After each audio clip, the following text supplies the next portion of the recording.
Should be chaos.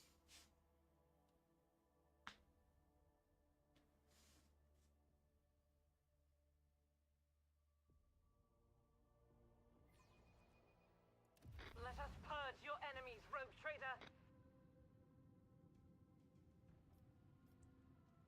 So we got one dude way the fuck off that way.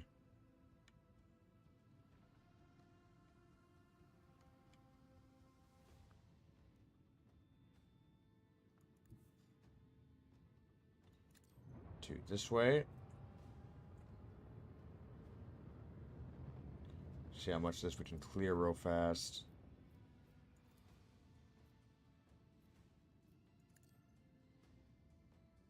Of course it's that side. Fire.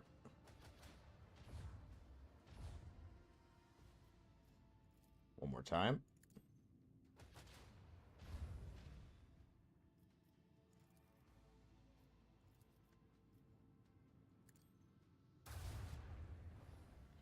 Good.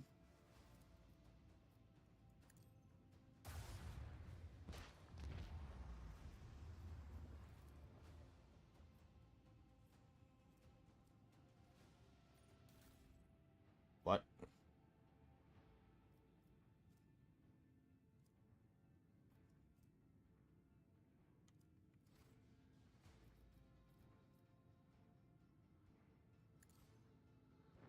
Alright, fine. Let's launch that.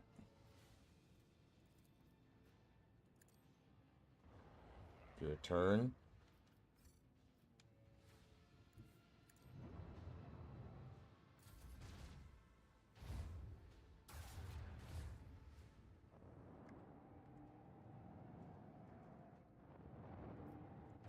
Oh, there's more that way too.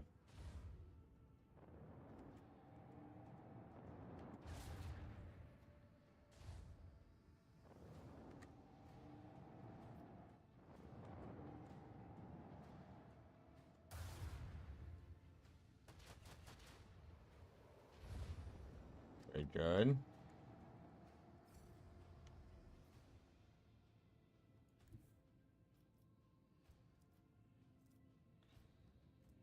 I can hit you with that. Don't know why my fighters are unavailable.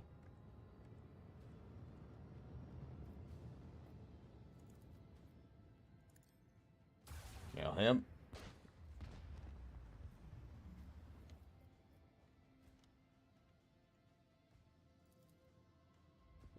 Do the shallow warp jump.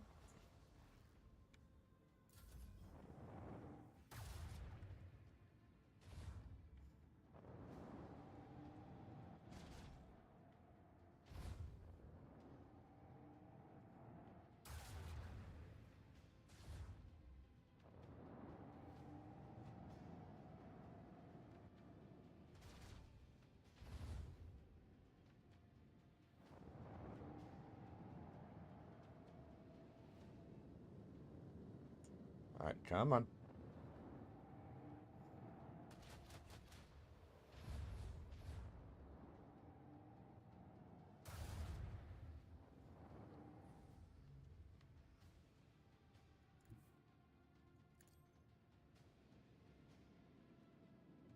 Move, thank you. Hey.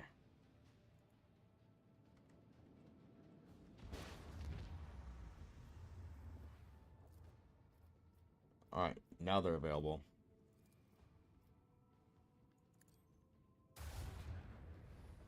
Torso that fucker.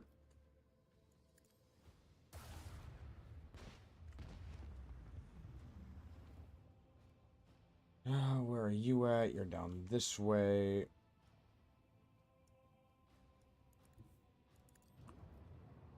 Get to here.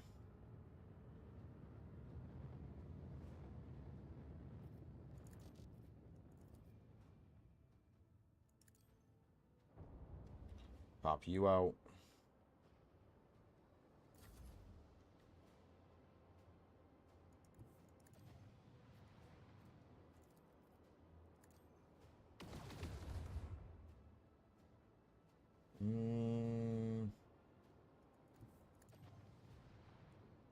I think I might like the other ones better.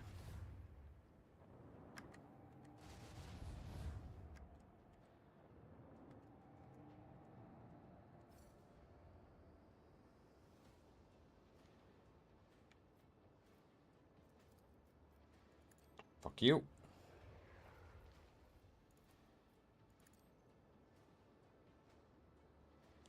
That's that gotcha.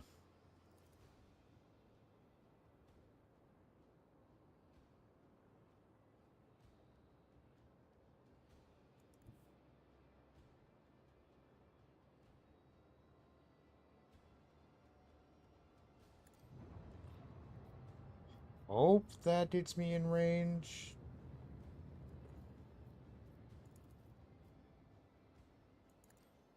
Come on, drop that fucking shield. Smite the enemies Perfect. of humanity.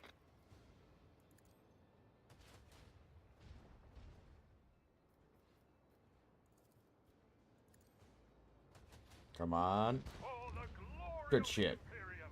Blessed are the faithful. We get Galleon Ceramic Void ship plating. Protects the vessel from harm to getting 7 points of damage on the port and starboard, 3 points on the fore.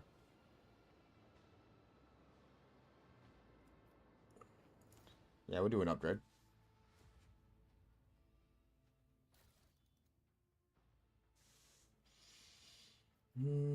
Onboard ECM.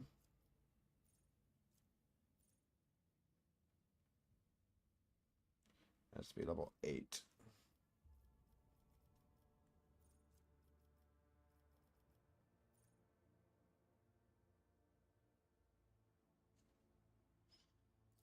Enemies of most encounters.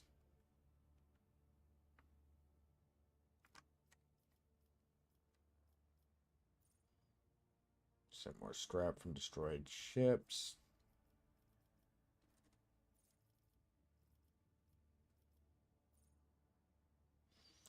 Now, torpedoes and attack craft no doing plus 60% evasion against enemy attack craft attacks and 20% evasion against all other attacks. Torpedo craft launch from the torpedo tube, and each torpedo gains +1 hull integrity.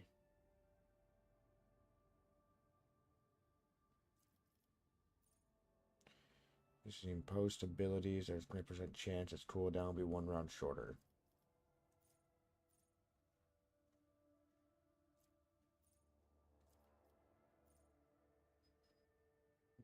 Both abilities of one selected post for 1 turn.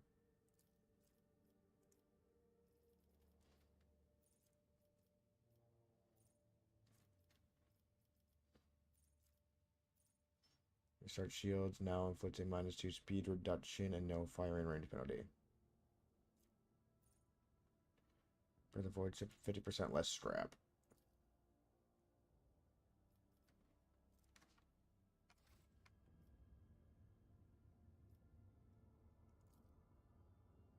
Haha.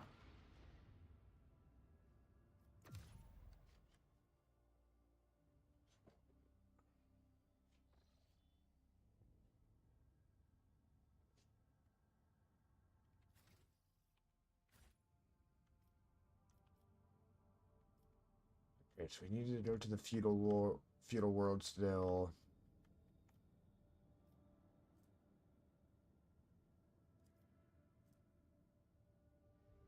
Call for help from Gracious.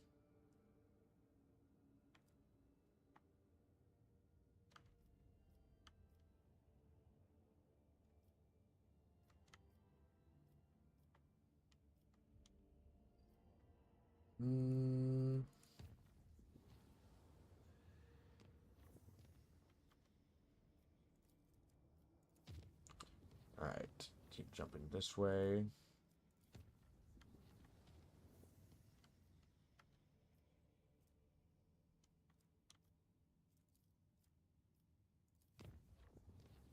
Jump this way.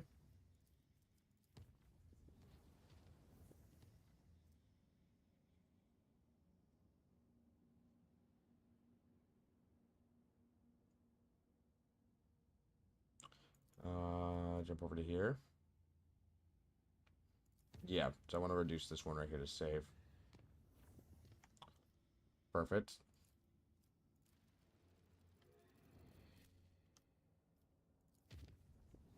It's up to here.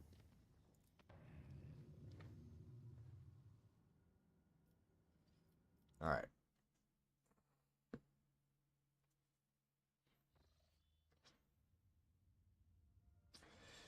Look at we received a VOTS task from Thracia. The signal quality is poor, but the meaning is clear. The road expecting your lordship's arrival. Great festival has been arranged with a delegation led by the planetary governors ready to give you welcome worthy of an honored guest. Just checking my planets and shit. Where the fuck you see those at?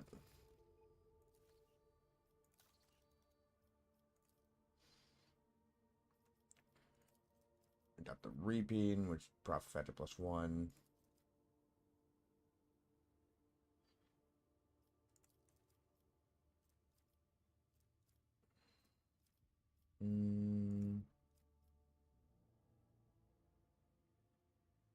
Profit factor and chemicals.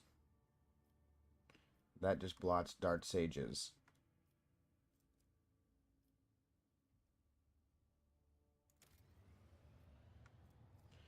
Alright.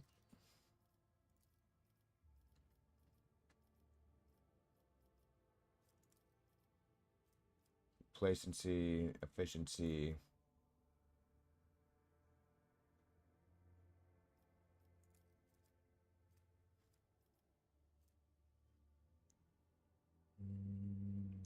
Three allies automatic terrain, critical hit chance.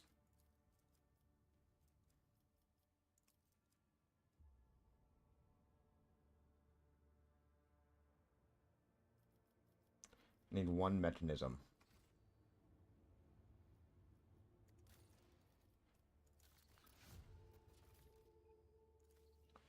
Tools of the Righteous.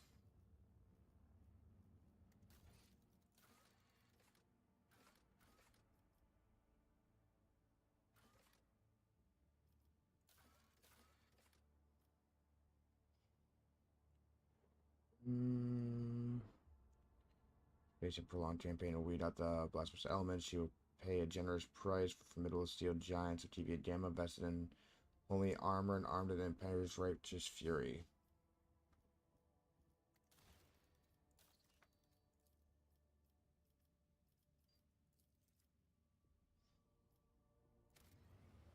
Did that.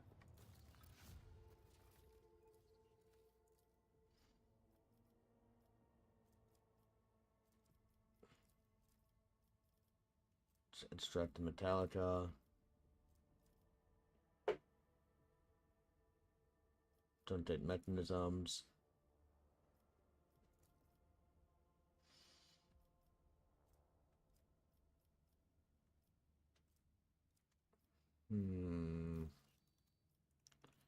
After Doris was waiting on ancient fearsome weapon captured on the ship of the arch enemy devotee and cleared of technocrisms over the course of 7 years long vigil. Medema and broadside match cannon firing 3 shots, dealing 24 shots per damage.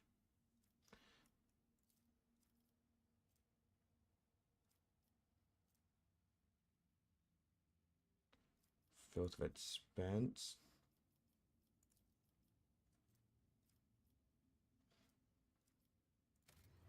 We'll do that one.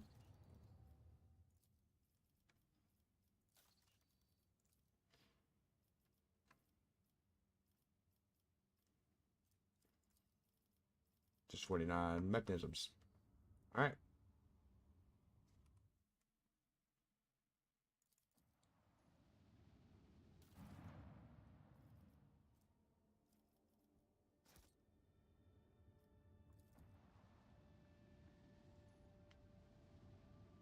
And I'm pretty sure I have to take the Arbites with me.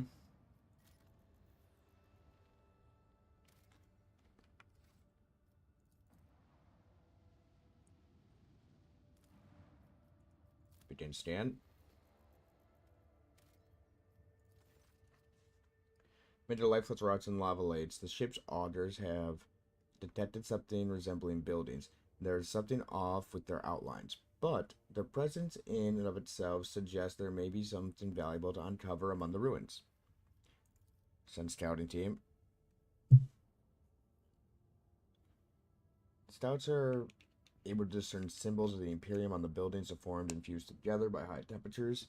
And the ore mining structures tell a sad story centered on the planet and its riches perish beneath the radiance of the system's expanding sun.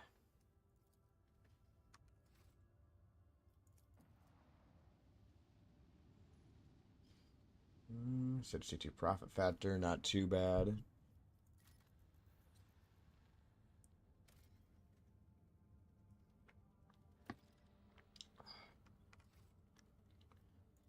I've seen multiple gas giants. It's kind of weird that it adds it to that now. Maybe that one was special in some way.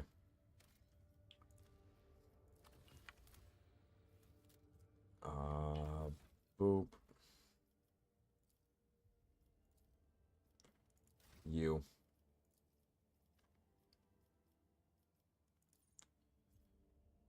Into so radius around the cybermasts had the reload cost reduced by -1.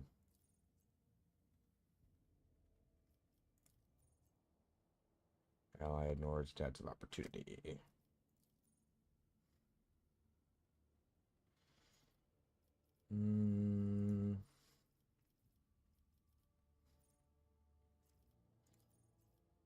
Hits the same target right after the Cybermastiff in battle mode. Standby hits it. I never use standby battle mode.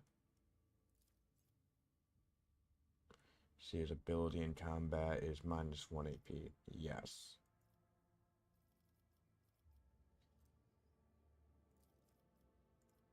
Ballistic skill. Coercion.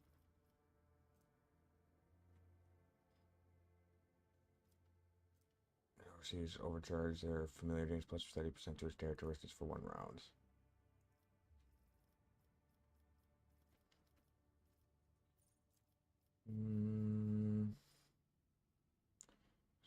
Start of the Overseer's turn, familiar gains 7 temporary points.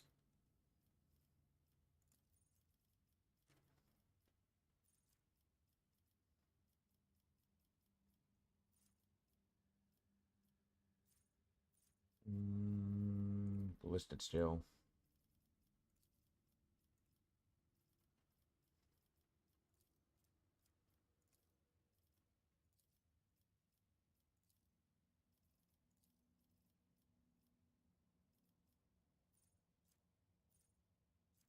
Bite.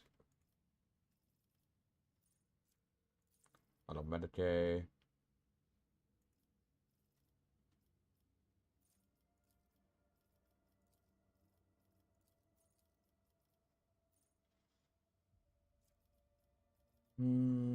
Law and Order.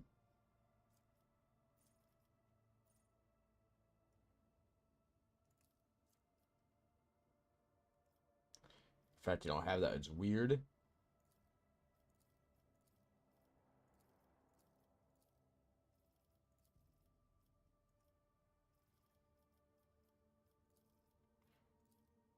Alright.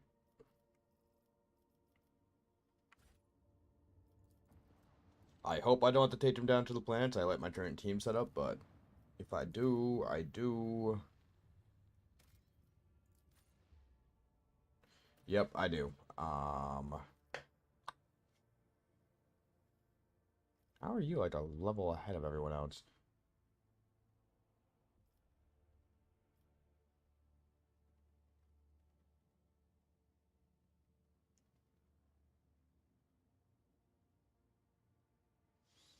Just my only ranged option. He's my lore warp.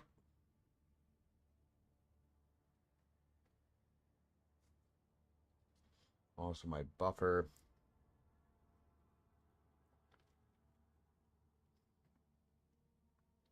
I need Abelard to introduce me everywhere I go. You're my tech use guy.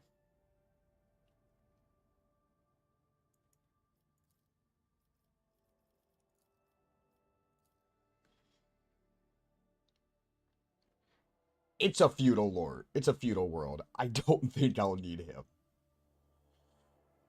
Fucking hope I don't need him.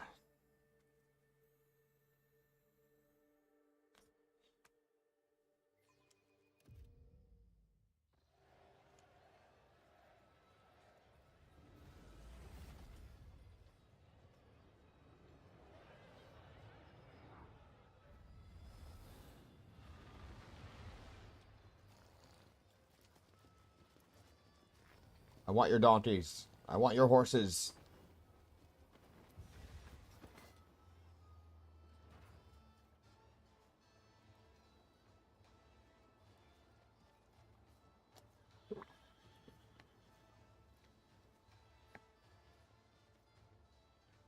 Futile as fuck. Treacherous man riding a sinewy horse breaks off from the procession. When he approaches you, he immediately notices strange details. The man's face is pinned to his head, where precarious fastenings that stretch the skin across his skull. Celestial guests, there is no higher honor for us than to extend the hospitality of such noble emissaries. His Celestial Highness, the Road Trader, and the illustrious adjudicator of the Imperium. All of Thesia clamors, trembles, and cheers. Rodeo, the fair-faced governor of Thesia, at your service. Find this squalor rather tiring. Thank you for the courteous welcome, Governor. However, we have come here to address a grave concern. But of course, Your Celestial Highness, it would be my pleasure to discuss whatever topic you have in mind. That said, you have had such a long and perilous journey behind you. Like any self-respecting host, I must first propose.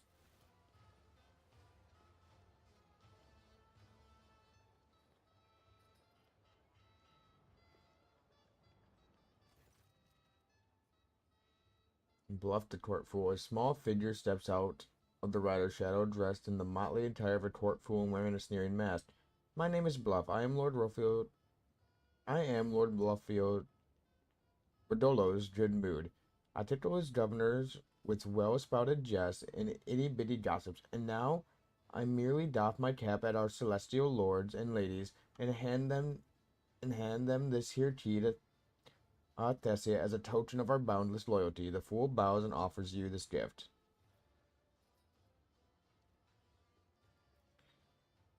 Often interrupt the ruler's conversation without permission.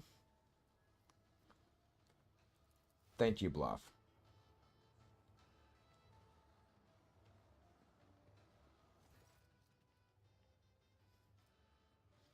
A large suit with a coat of arms embroidered on it. The fool parts with his offering and then jumps away with an irritating giggle. Being the paragon of grace that he is, would my celestial lord perhaps also deign to feast his ears on the latest Thasian gossip to go with my gift? Look at the governor. Governor's heavy gold-stitched jacket added a certain presence to his figure, but it cannot hide how poor of a rider he is. The way his boots dig into the horse's side, his hands fiddling with the reins, his trembling fingers all speak of nervousness and a lack of control.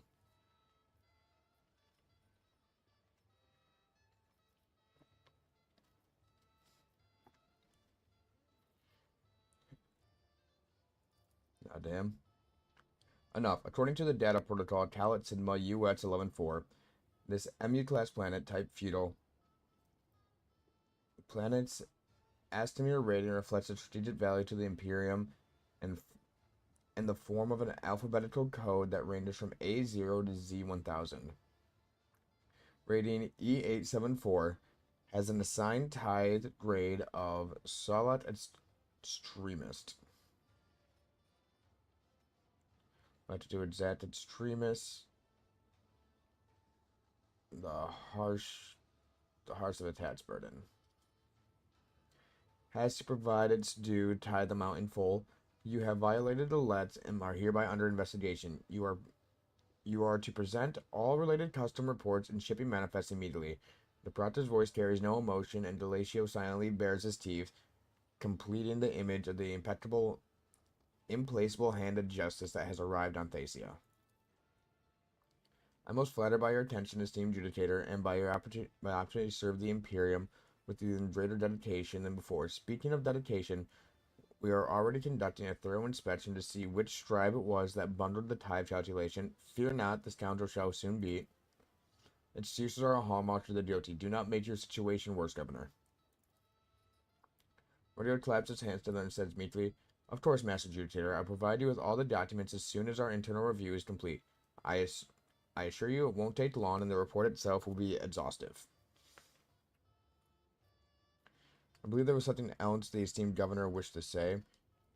"Take us somewhere we can have a serious conversation."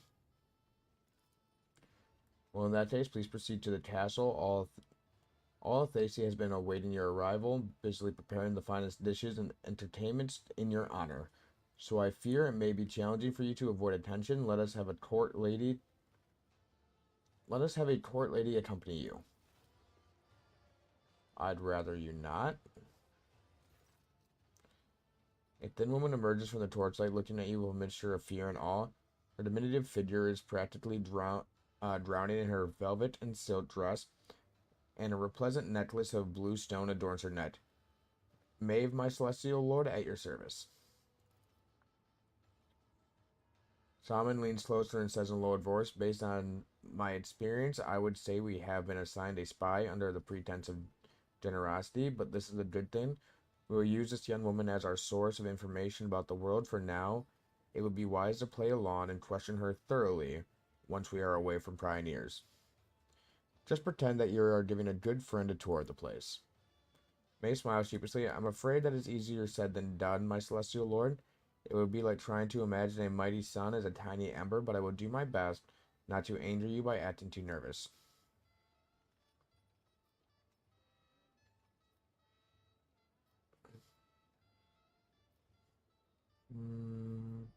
You mentioned entertainment. Tell me more."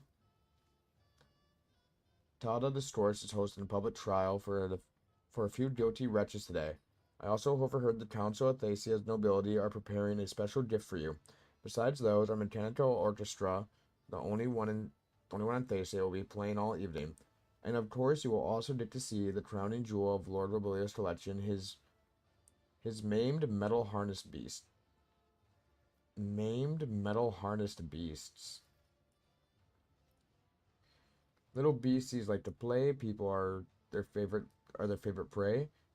Champ and chomp and munch and crunch. Look, I've snapped your head away. Screams and tears and gore and more. Happy beasties, happy day. Fascinating. How did you manage to acquire something like that? Though at most only once in a generation, even Thecia receives visits from time to time. Your Celestial Highness, one day an entire delegation from a foreign world arrived with these mechanical musicians in tow.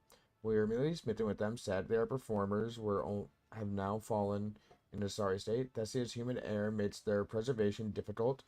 You see, we don't have a single crimson-clad holy man or woman left. All we can do now is offer up prayers of our own, burn oils, and do everything else the old writings say, even though we have no hope of understanding them. Judging by the stench of the servitors, or more specifically, the parts that are made of flesh, will not last much longer. Slime oozes from the rust holes. Every other lifeless eye is adorned with cataracts, and their mouths are like corpse dumps filled with shards of rotting teeth. Every wrong note their instruments play is accompanied by the mournful shrieks of servant motors and sparks flashing from dangling wires.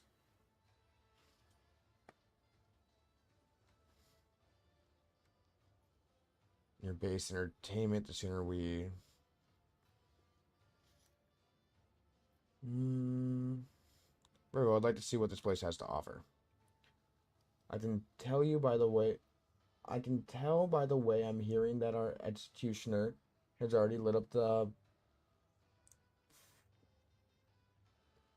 Phasmophorus, ready to give the condemned a warm welcome.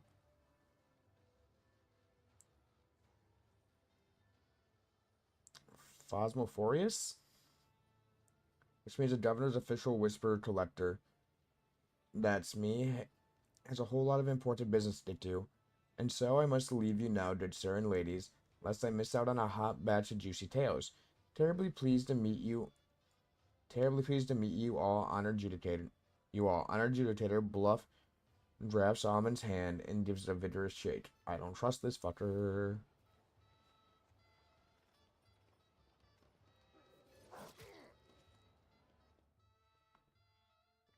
Good. Knives besides him sinks his teeth into Bluff's forearm, jerking it back and forth in fury. The attack lasts only a moment. When the Lacey is let go, the fool's limb is already torn to shreds. With a cry of pain, Bluff leaps away and melds into the rolling crowd. Saman ruffles Galacio's neck and turns to you. Feudal words are really known for their bureaucratic precision. Reconnaissance on the ground will tell us more than any report hastily scribbled down by these blockheads. I suggest we attend the trial and see how the laws of this planet are enforced. Never harm these people following permission again, Saman. Let's go. We must not miss the bitch's little spectacle. For the investigation, we should not delay.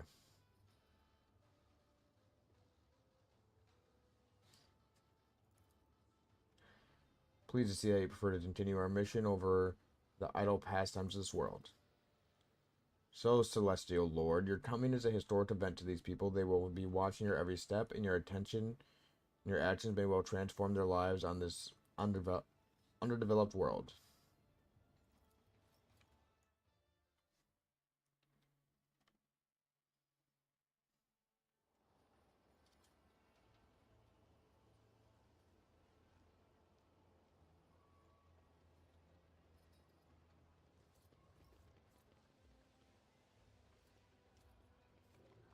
Clarets.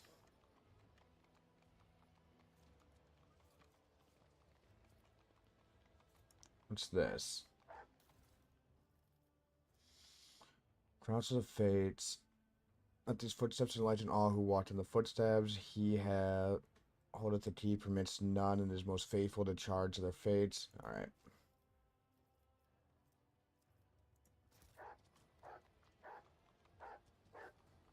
Keep your wits about you.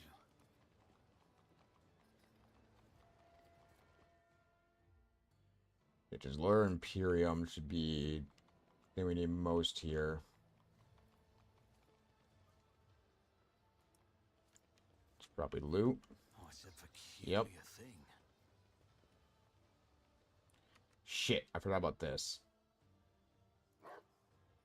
That's how it's done.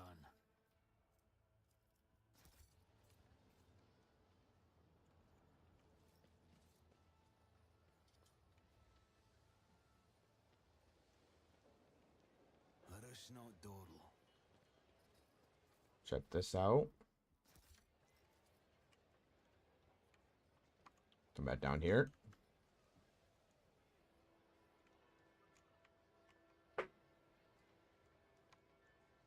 Quite a bit to explore over there.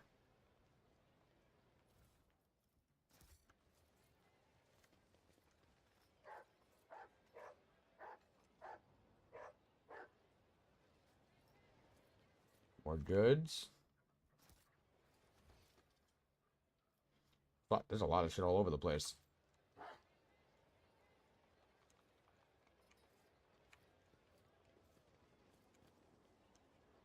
Always keep your eye on the prize. Disarm that, please. I better myself through my service. Attention to detail is the key to success. This could be an opportunity. Disarm that. The Emperor favors me today. Never doubt Rise me. to the top or get left in the dust. Alright. Got here. Ebonite sword.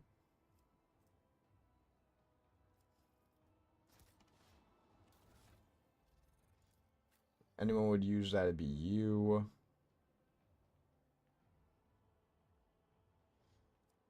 Hmm, 10 to 16, 10 to 16. Targets hit with this sword suffers a number of static charge. Stats equal to damage dealt by the attack when the creature with those stats is killed. All creatures adjacent to it except the wielder suffer shot damage equal to the number of static charge stats. Most warriors prefer sword, plus 10% parry, minus 10% weapon skill when hit.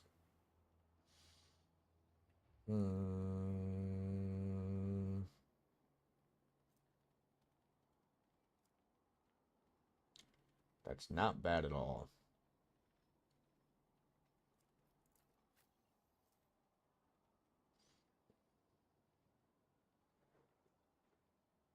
Part of me wants to give it to you.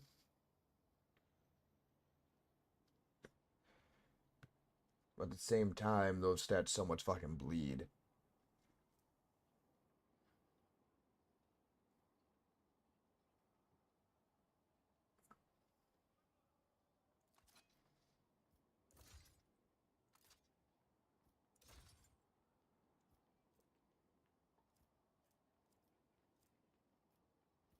See how that runs for you?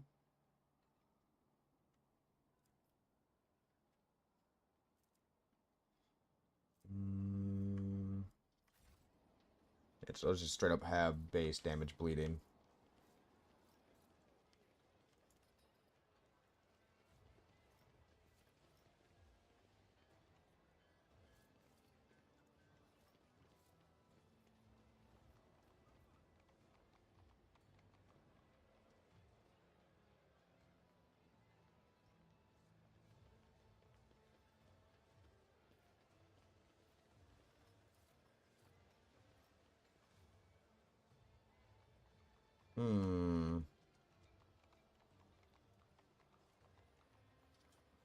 Oh, okay, now I see.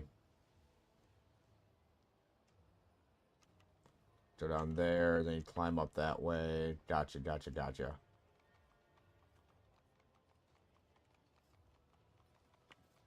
Alright, so we got everything from down there. Now we head up here.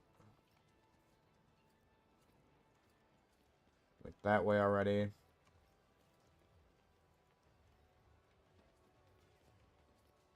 I always have a backup plan. More of these fucking papers.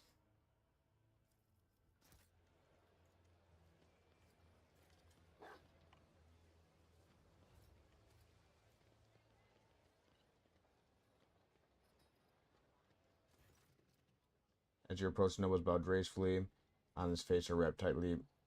Their sewn on face are wrapped tightly around their skulls, and their eyes gleam with earnest subservience. One dares to address you. O Celestial Ward, grace us with your regard. My brother and I heard your arrival. We immediately sought to surprise you with an exceptional gift. The ancient scrolls tell of wonders a mechanical sage by the name of Kaditor. It appears the answers to all questions can answer all questions, can make other machines do its bidding, and may even predict the future. My brother and I have borne many hardships, but we managed to acquire this magic contraption for our much cherished guest. The box in front of you, presumably the Tajitor they speak of, exudes a strong odor of ritual oils made of thin planes that is covered with so many purity seals that it seems to be held together by them alone. A stack of flimsy, rough paper lies atop, and there is a mica panel and a malachite button attached to the front. A thin slit is visible among the buttons. Everyone sighs heavily and leans over to you. Sometimes when information reaches the more backwards world, it undergoes strange metamorphosis in the minds of unfortunate and dreadable Persial lay people. Have mercy, Lord Captain. They probably have been trying to please you. Henrik shrugs. I've seen quite a few distortions of Gothic on primitive worlds, but I do not recall ever seeing a miscomprehension of the Omnissiah's gifts. Listen to the sounds coming from the bots. There's barely audible breathing coming from the bots. Whoever is inside wants very much not to be noticed. Netro starts towards the bots and bears his fangs, while Solomon frowns grimly at the device. Really? Then again, what else could you expect from this ignorant world?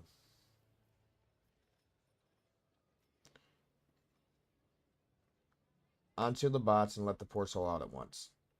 Who? What poor soul? I do not. The young nobleman addresses you and withers under your scathing gaze of his partner. As you command, my celestial lord, forgive us. We wish only to delight you by reproducing an otherworldly miracle we had read about in an ancient chronicle. You are nothing but a pair of dim-witted lick spitters, but mere stupidity hardly warrants an execution. Get out of my sight. Stun, I hope a few dozen lashes. We do not mean to offend, we only wish to please.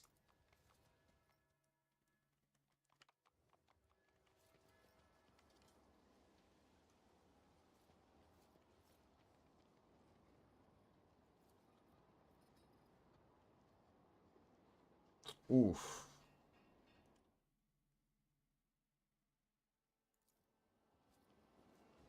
Failure is just a temporary setback. This might take a minute.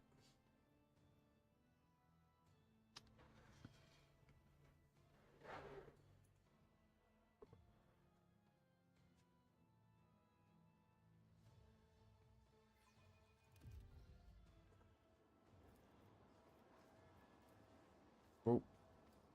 Just as I planned. Haha.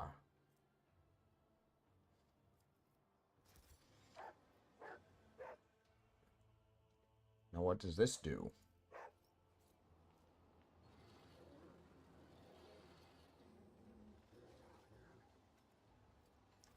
Good job, boy. Bloody Sacrament. One-handed melee weapon. Area attached to the small tree, creates smoke cloud. All creatures that enter the area must pass toughness, strength, and willpower resistance. With a -17 penalty. On a failed toughness test, the target becomes blinded for 2 rounds. On a failed strength test, slowed for 2 rounds.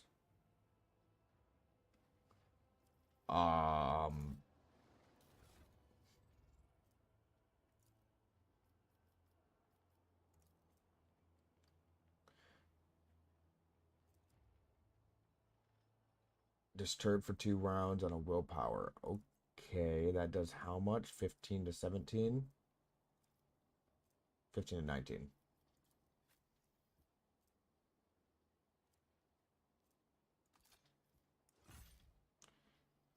Take that shit.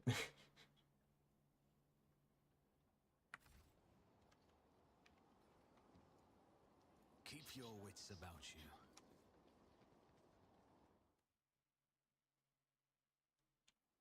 Over here. Nope, this dude. The burden of failure is the most terrible punishment. How do you fail with an 80? Come on. Come on.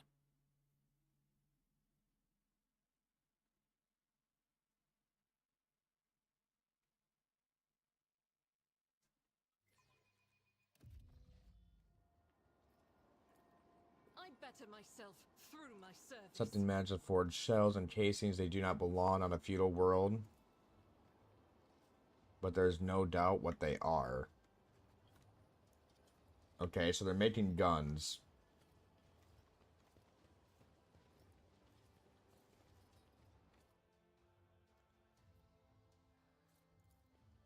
Shame and dishonor. Now disfigured corpse and threw the body part off the pit.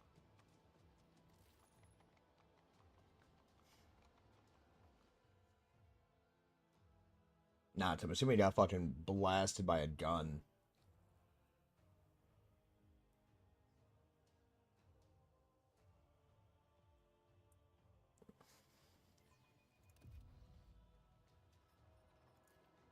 I do what I must. Judging by his style, the man was a high society standing. Someone was careful and skillful, peeled the skin off his face. Why is it always fucking Slanesh bullshit, man? Oh, we had a lot of shit on him.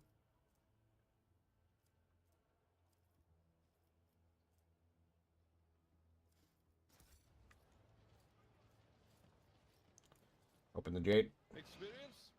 Nothing matters more. An expected result. I Climb up always here. keep my options open.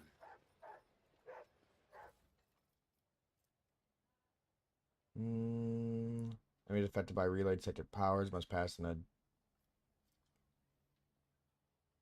agility resistance test or become slowed. If the enemy is already slowed, it must pass an agility resistance test with a 20% bonus or become immobilized. The target's immune to immobilization, suffer warp damage equal to 5% of their maximum wounds. That's actually really fucking good. Who's there? Is that the Celestial Ward himself? You shouldn't have come here. Okay. Nothing's impossible for this old officer.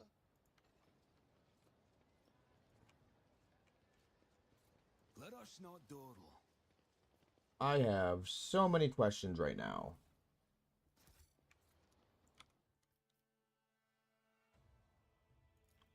The Emperor favors me today. Doors glance at you with an odd curiosity. One of them pulls its muzzle closer and then clats its teeth. Almost too greedily than hungry for a harmless herbivore. Well, I mean, the Creed fucking horses are kind of insane. I'm pretty sure they eat meat and shit.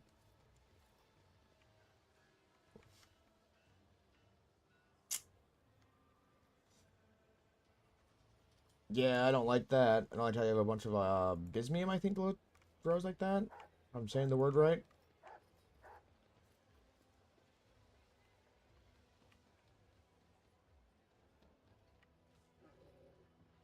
Rise to the top or get left in the dust.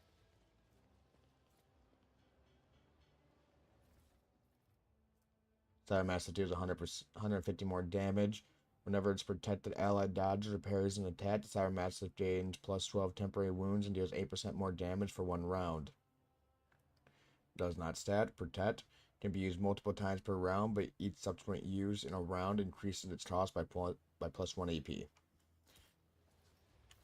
Yeah, I think I'm actually gonna fucking throw that on.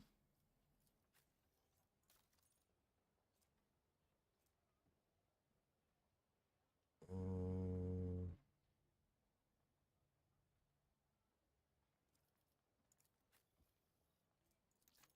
throw that on you. Climb up here. Experience. Nothing matters more.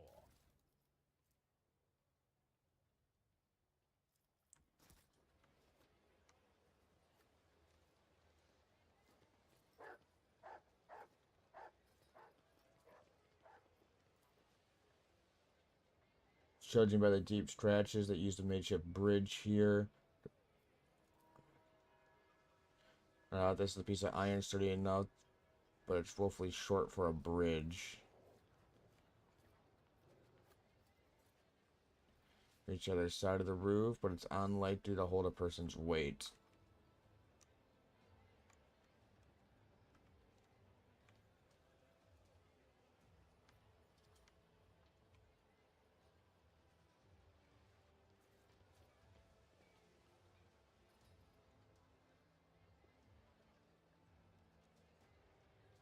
What, do I need that piece right there? How the fuck do I get to it?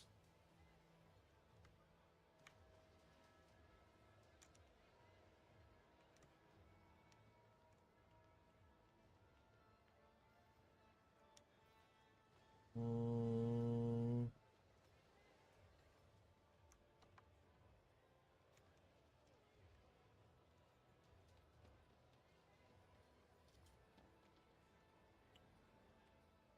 Might have something to do with that down there, too. Oh, or this. Make a bridge. Compared to naval is service, intriguing. that was barely a challenge. Disarm that, please.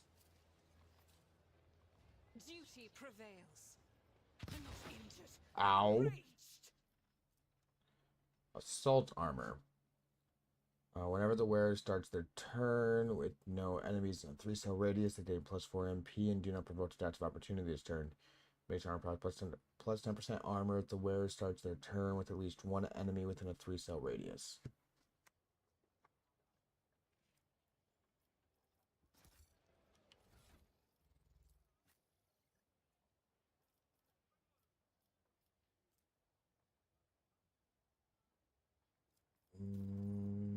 You wear medium armor, right?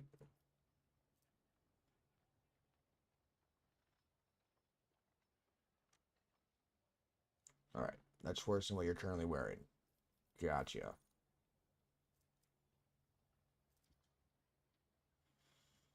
You still need gloves.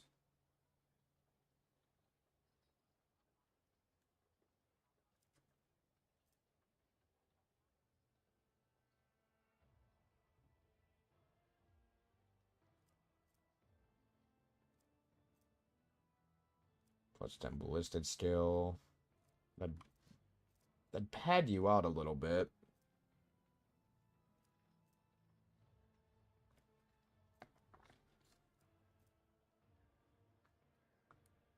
Injury falls on constant combat. They're allocating +1 bonus.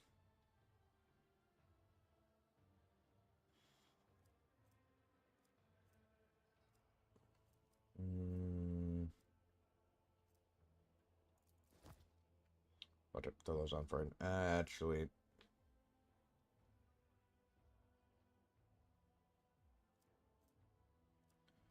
Throws those on just in case. You're hardly ever in melee, so I don't think it's really going to matter all that much. Let's talk to her.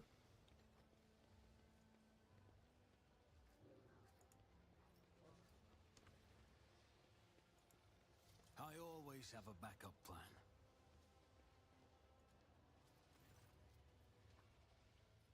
My Celestial Lord says before continuing. They say you are the God Emperor anointed. Have you truly seen him? Resides in Holy Terra, many light centuries from here. To behold him is a privilege denied to all but a few. To the forlorn sight, I wish I could see him, but I am sure his splendor is so dazzling and bright that one glance upon his visage is enough to blind a person on the spot. Oh, pardon me, you probably wanted to ask me something, didn't you? Solomon casts a quick glance around as if looking for someone, and then nods at you confidently. How do you find living at the governor's court? I dare not complain.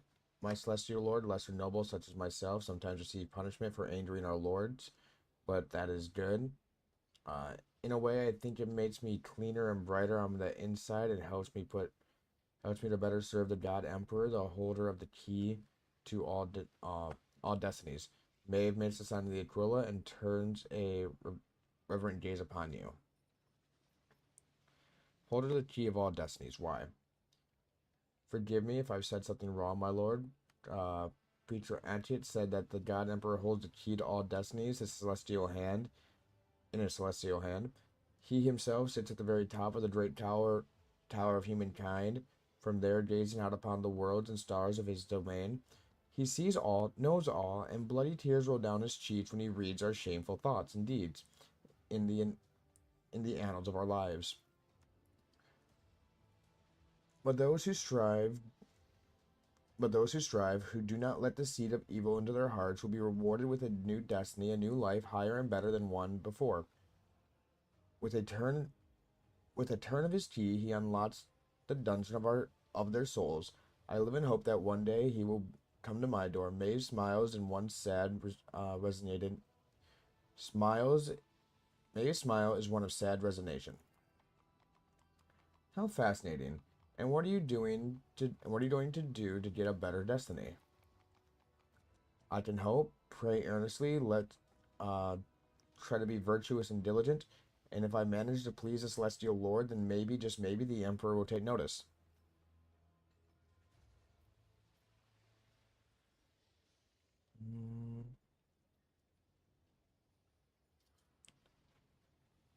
Tell me about Belov. How did he win the governor's favor? He is the best among all the court servants. Maeve looks down, but you catch fear in her eyes. He always knew how to make the noble lords laugh, but at first, Dean's jokes were just funny pranks and puns. Those were wonderful, almost impossible times.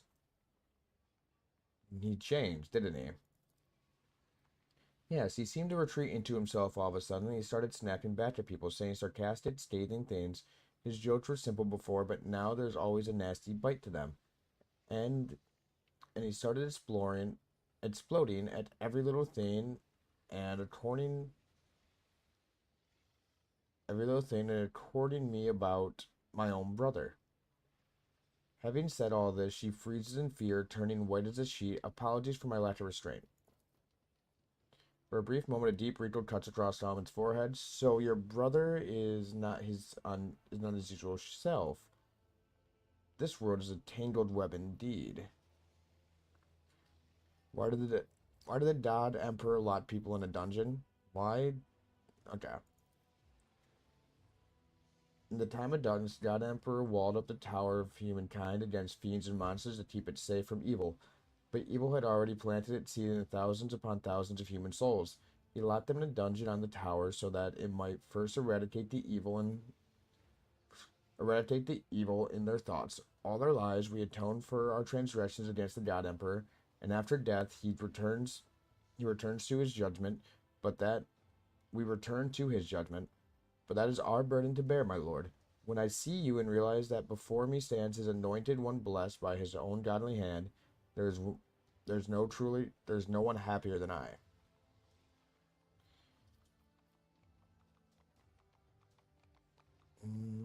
What do you think to the governor? What would you like me to do, my celestial lord? I was taught how to dance and sing.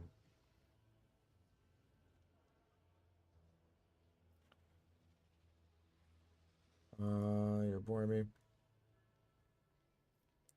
Telling about the governor. Always a wonderful person, so considerate and generous, but of course his venerable age has taken its toll. He behaves oddly from time to time, but we all have our quirks, don't we? He behaves oddly. How so? Well, he gave me a lovely Thasium necklace just before you arrived. Strange, is it not, to bestow such a treasure on someone of lower nobility? And I also noticed that we have been conversing more of late, and it's been easier sometimes. I think he knows me better than I know myself. So the governor has never favored you like this before. Perhaps the appointment to escort the road trader also came as a surprise. Maeve blinks in astonishment. That is so, Lord Judicator. I still wonder why the God Emperor saw fit to bestow such a tremendous honor upon me.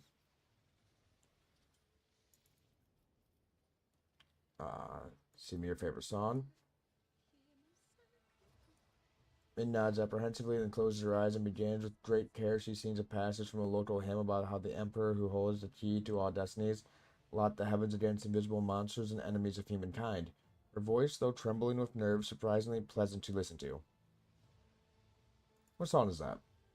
The story of humankind's deliverance from darkness. It is sung once a moon life as a remember of the great deed of the God Emperor, who used the key of all destinies to lock the world away from the wicked things. He walled himself up in the great tower of humankind along with all the people. He could have ascended to the stars, but he chose to stay for our sake. Though we are unworthy, we must remember his deed. That was delightful. Thank you. A blush erupts on Maeve's cheeks. Thank you, Celestial Lord. For me, there is no reward greater than your praise. Dance for me.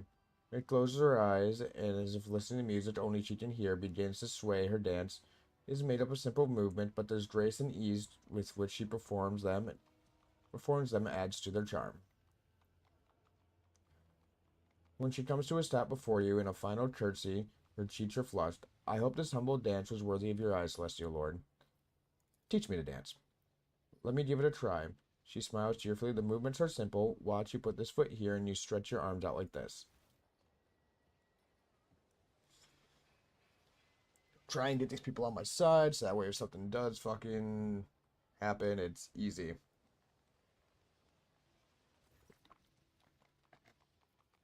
Thank you. It's an honor to entertain. Let's continue our walk. As you wish, Lord Captain. Rogue trader. Fate and fortune. The Emperor sets my path. Heal yourself. Intrigue will not slow me. I know how to take risks. Is there money to be made? Up here. An expected result.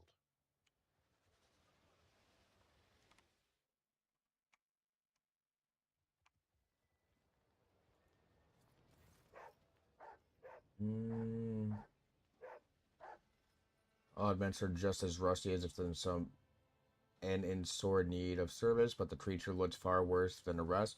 Gaunt and weak, almost miserable, the beast looks up at you with glazed eyes as you approach. On the door, you notice a scrawled sign that reads, Animal number 4, Dwart Feed. Doubt Feed? The same number is burned into the skin of the lacerates. Tattoos. Aha! Quick inspection is enough to determine the cause of the problem.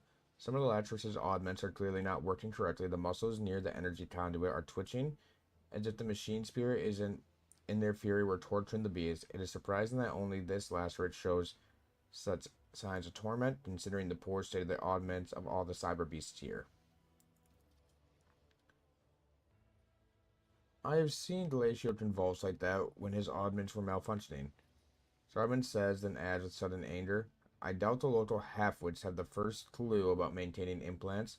They should have stuck to shovels and left the beasts alone. Step away from it.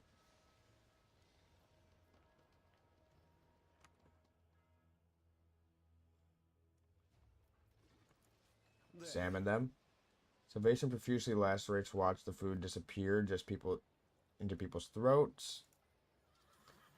Judging by their protruding ribcage, the beasts have not been properly fed in the time. What happens if I unlock this fucking thing? Oh, I can attempt to repair the creature's augments. You try to reach inside to get your last augments, but the cage bars force you to withdraw.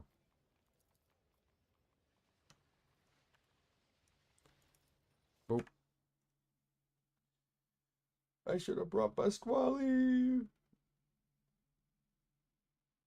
Still go back and get him.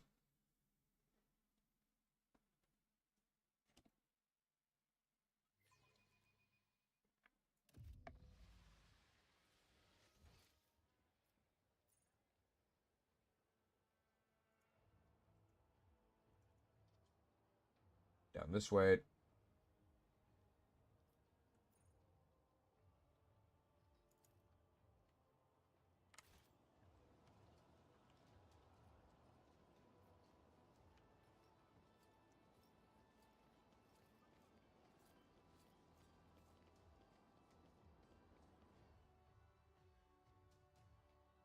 We're leaving behind.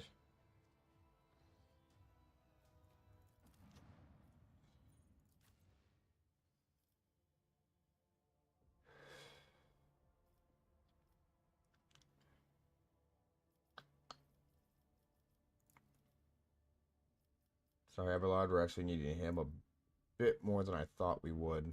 Although you have the most athletics. Yeah, it'll be fine. It's fine. It's fine. Everything's cool. It's all chill.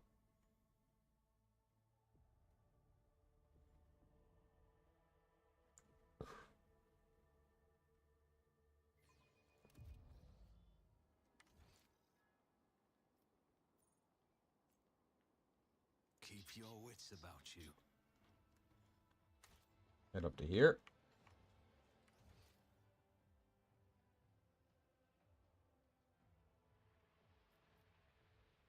Yeah, check out that whole area.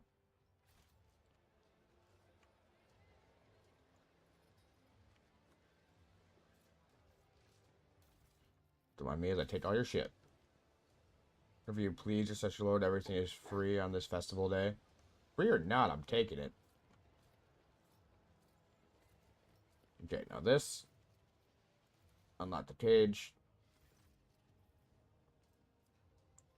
I'm familiar with the operation of the mechanical lock, but that does not stop you from disabling it. The cage door opens with a creak, however the beast inside shows no reaction.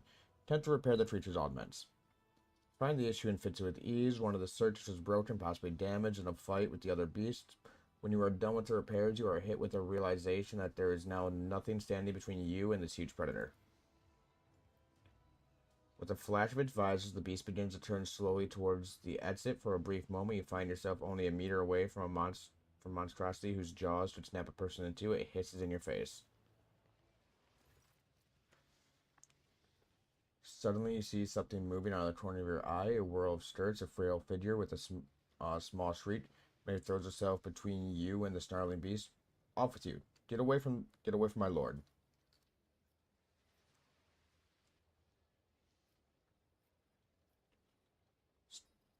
Step away, Maeve. That is an order.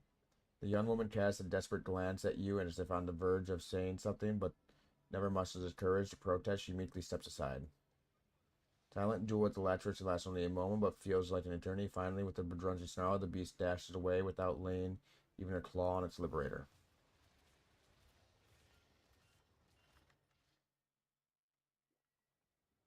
Not only did you deal with the oddments, you also made a deadly beast recognize your authority with a single glance, though I cannot help but wonder what the repercussions of this jailbreak.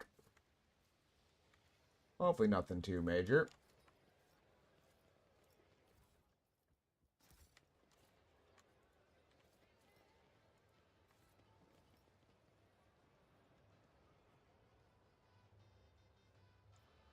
Look around.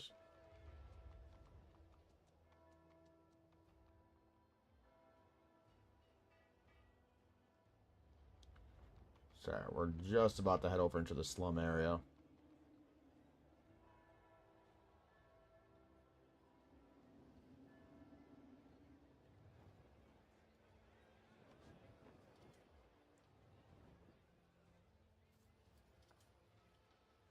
Talk to this dude. Watch mechanical hands crawl over the rough stone, their many jointed metal fingers remaining in constant motion. Even now, you recognize your own features in the unfinished piece. It seems someone commissioned a statue of you the moment you set foot on a planet. The old man turns his wrinkled face to you, and you see crystals from where his eyes should be. Is my celestial lord here to gaze upon his destiny? Alas, my creation is not yet complete. What has my destiny got to do with you? Got to do with it? Your hand augments are most impressive. Such implants are capture the government's destiny is tough to do. Such implants are impossible to come by in a feudal world. Where are you from? Had my limbs replaced before he took me from my home planet. It was long ago. I have since forgotten what my land is. My land is like to the touch.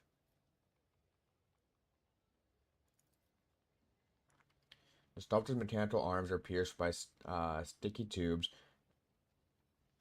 Yeah, sticky tubes, and the elbow joints have all but worn out. It must have been a decade since these implants were last serviced. Such neglect often poses a serious threat to a person's life, and yet the old man's skin looks relatively healthy. In spots where healthy in spots in the spots where flesh and metal meet.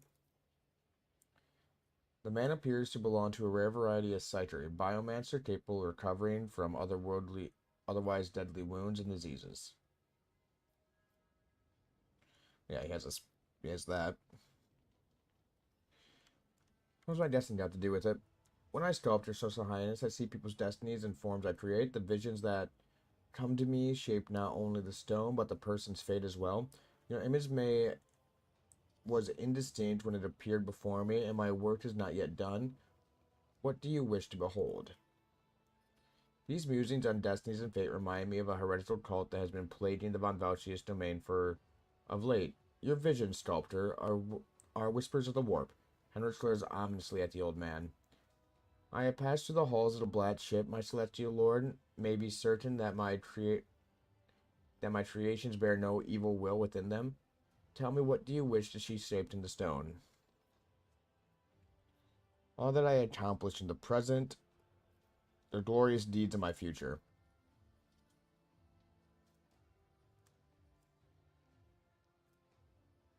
Your very life path has been carved in the stone. Images of your future indeed are distracting you from here and now, but someday those fantasies will become reality. Reduce the character's fellowship until the end of the mission on Thacia.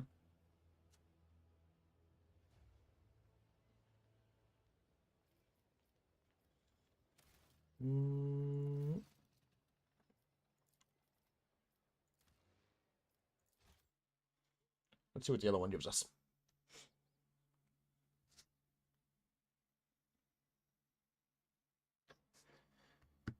Because one might be a permanent debuff until we beat this, and then we get a permanent buff, and the other one might be a temporary buff until we beat.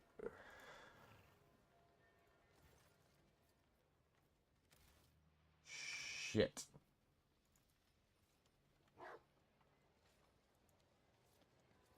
We'll come back to that. Always keep your eye on the price.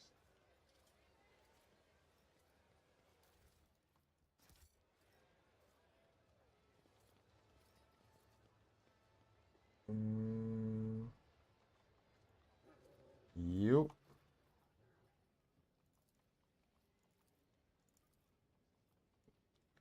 Come accomplished in the present. Glory so far. Increase the character's fellowship until the end. Yeah, that's what I thought. I want the one that's going to be...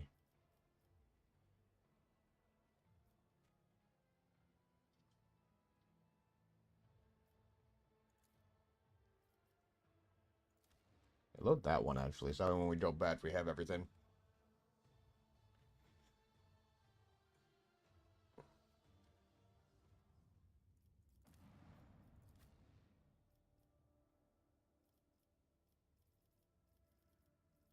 Yes.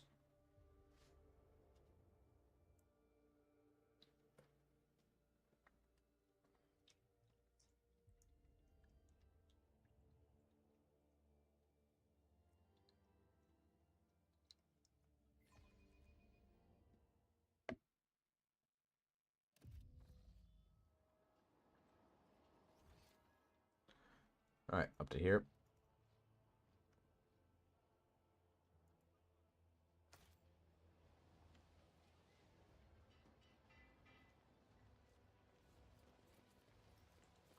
Boop, boop, boop, boop, boop, boop, boop, boop, boop, boop, boop, boop, boop, boop.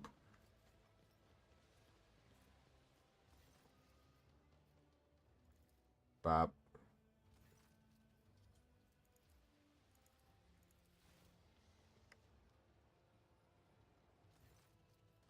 Step away.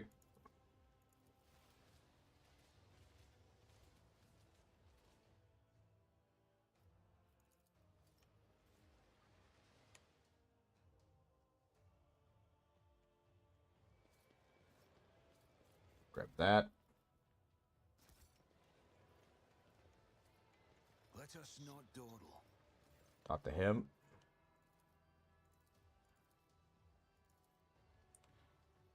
Can you tell me about the material we're working with? That's a dame of fascinating stone born from the bowels of this planet. Like any other kind, it bends and melts beneath the sculptor's tool.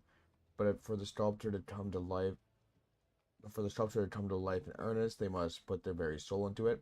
One of his hands emerges from behind the statue and gently touches his head, seemingly of its own volition.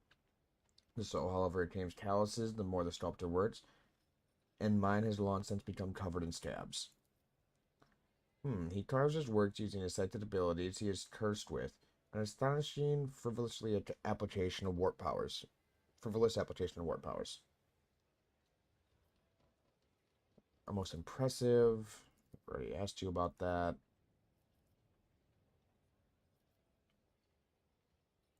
Who are you? A humble creator, the governor's first sculptor. Kravitz, who has the honor of shaping the destinies of other people, but not his own. Sculptor turns his head to you, but you see no pupils in the crystal ocular augments. Not are you a psyker? My lord governor calls me a foreteller and creator, others a wicked sorcerer, but there is no callous for concern. My abilities are sanctioned, and I am pure before the emperor's celestial eye. He gestures at the tubes at the back of his head, as if to prove the truth of his words. Did you capture the governor's destiny too? His mouth stretches into a cryptic smile. I have made thousands of statues of the governor, but Theseus stone flesh can never seem to sate his great ambition. The sculptor once more turns his unseen gaze to the patterns of the stone before him.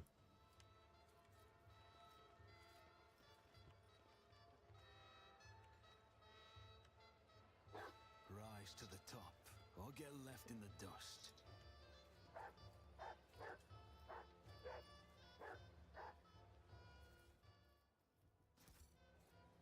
Collect that.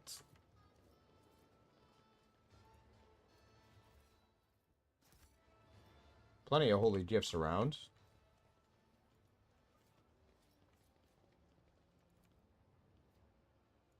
Unlock that. Armor of Iron Will. Blocks and attack all adjacent creatures must pass a toughness. Resistant test or suffer +1 stat to perplexed. Fix that first. The machine god grants me insight.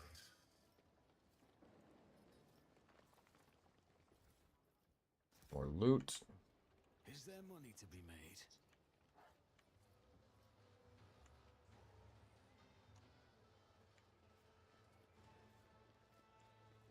Let's check this. It's him, the ruler of the stars, who descended from the Iron Bird.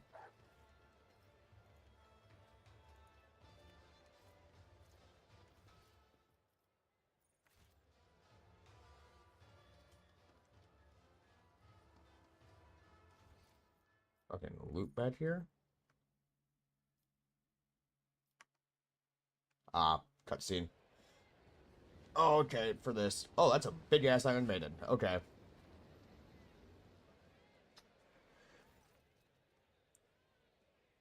See a man with a cruel grimace on his face and hands, disfigured with burn marks. Behind him stands a ghastly-looking mechanism adorned with a polished skull and a gigantic proportions. The eye sockets, their edges melted, gaze darkly at the crowd with the promise of inevitable punishment. The man, clearly the executioner, bows his head. The very messenger of the skies have come to decide our fate. We are honored, your celestial highness. Who are you?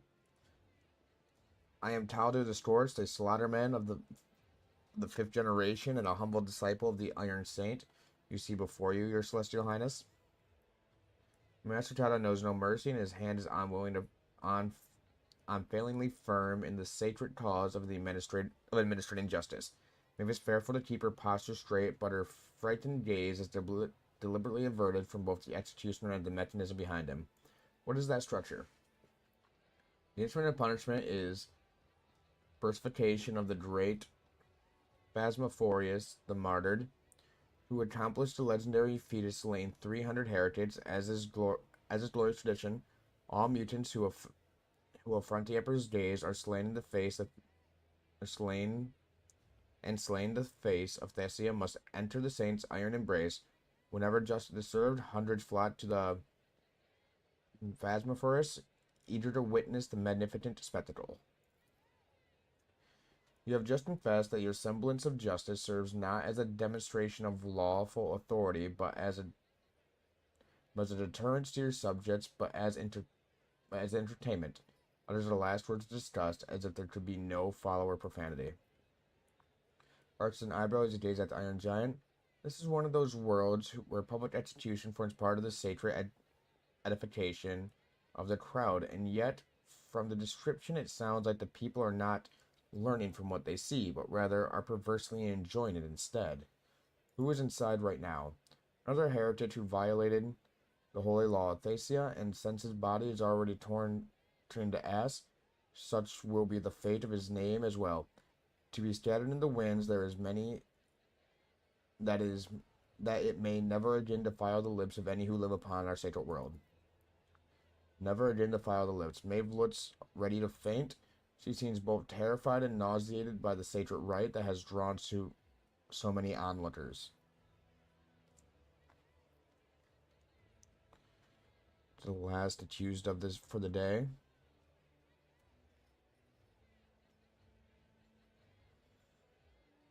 I hope that includes incendiary atrocities for today. That was but one of the first bodies to set stoke to the phosphoruses. It is going to get a lot busier now. As if to confirm the man's words, the fire-breathing saint expels a puff of acrid smoke. While the guilty are being reduced to ash, let us meet the next participant in our performance.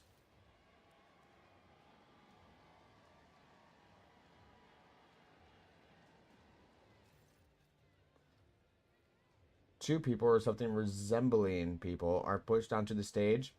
They are mutants, hideous parodies of humanity, forever tainted by the imperfections of the flesh. One of them is dressed in stained yet expensive clothes. The other wears the tattered uniform of the local guard. The Celestial Highness behold two loathsome heretics who blemish the face of Thessia with their existence. Taudiad chuckles, but his sneer is completely devoid of mirth. The degree of their guilt may vary, but they both deserve to enter the blazing bowels of the Phosphorus for the worst of their transgressions, distorting the sacred face of humanity. But since fate graced us with such lofty visitors, I eagerly cede the right to punish these miscreants to you, your Celestial Highness.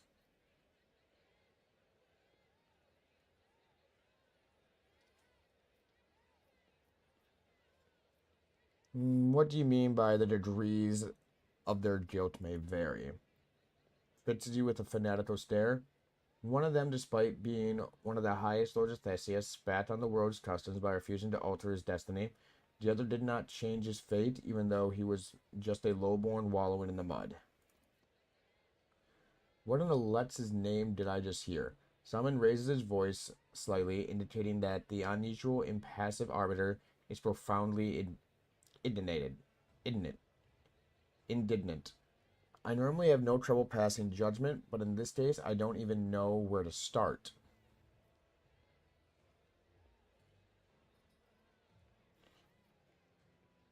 What was the opulently dressed mutant's crime? As a rotten sin upon the noble families, he was hiding in his manner to conceal his deformities, but had trouble keeping his mouth shut, proliferating filth in trats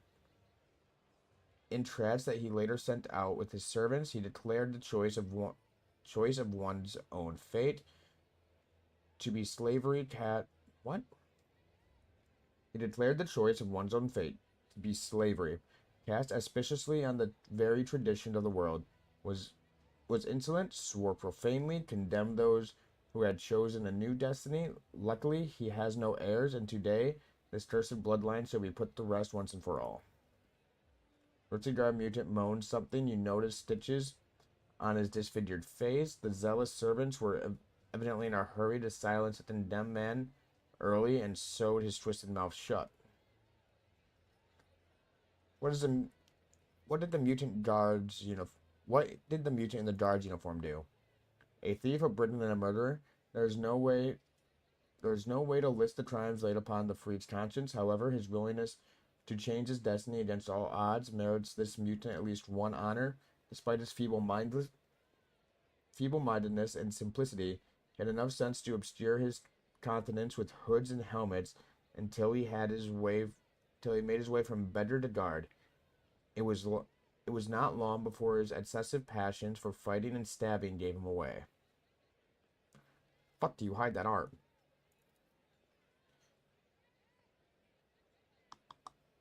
The mutant utter a foul curse under his breath, then immediately gives you a frightened look and falls silent. The mere sight of the Celestial Lord seems to instill a reverent awe in the common dead seeds of Thesia.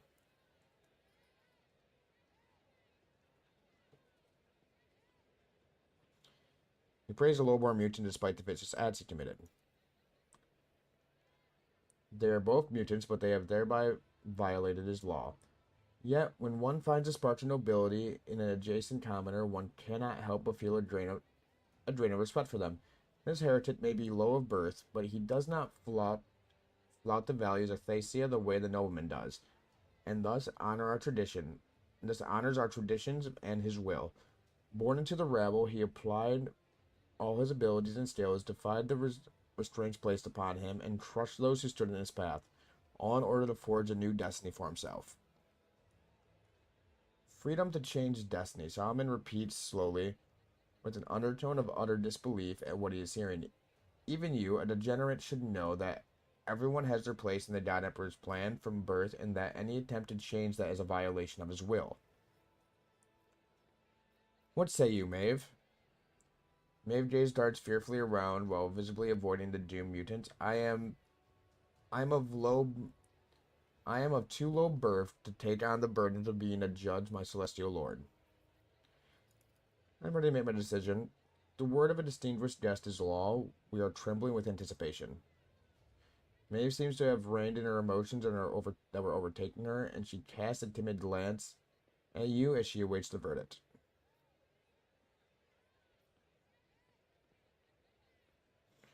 The mutant commoner must be sent to the furnace, and the nobleman is to be set free.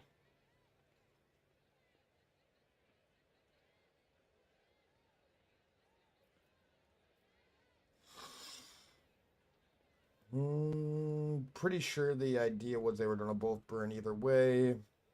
So, the furnace, all those scandalous misdeeds as one heritage will make oh such lovely sparks. Behold the starfall. The fool's slimy jokes is allowed, followed by laughter as the crowd anticipates the coming spectacle. Gives you a dark look as if reluctantly and through gritted teeth, He forces out the words. His celestial highness has spoken. May the flames of Saint Prosperous purify you, heretic. Todea glares at the surviving mutant. Get out and praise the celestial highness for granting you a life you do not deserve. The crowd around you starts jeering, and the mutant scurries away in haste.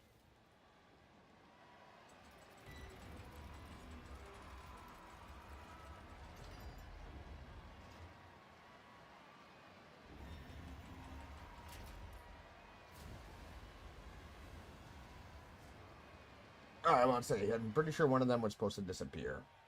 Ignoring the raging fire within, Argenta studies the crowd. All of them came here to taste the other's pain, not to praise his justice. They are as a pack of dogs slavering for a fresh bone. And now my favorite word, next.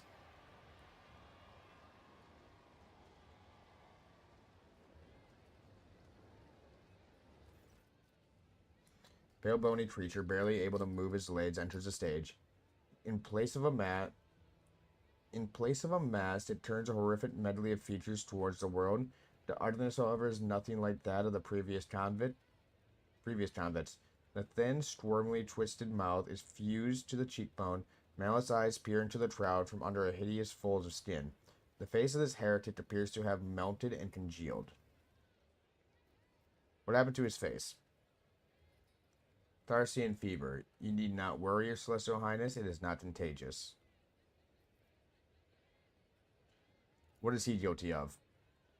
Caesar does not answer right away, but makes you wait for a moment. His crime is more grievous than that of than any that the Stafford has ever seen. He was granted a new destiny, but chose to defy it.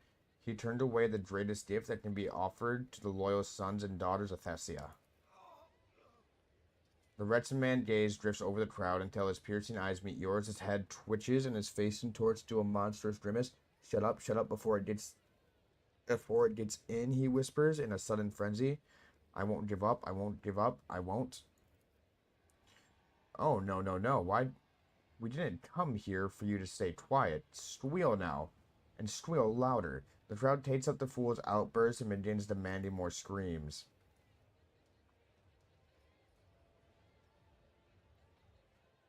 Kimberla whispers without taking her eyes off the condemned man. You are not the master of your own shadow. The shadow reigns over you. You are alone while there are many, but why?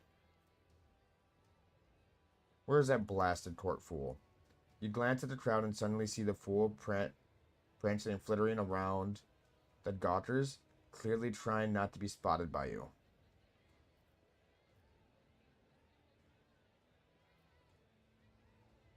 I have thought of a better entertainment. Forget this execution. Whoever brings me the fool will receive the honor of kissing the celestial signet.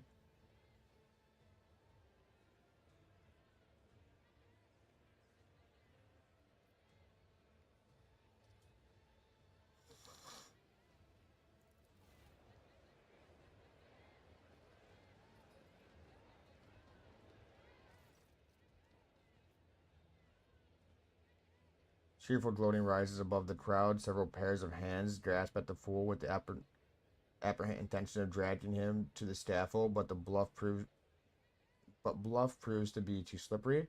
When broken free of their grips, the fool rushes away with several onlookers in pursuit. Enough deaths, let him go.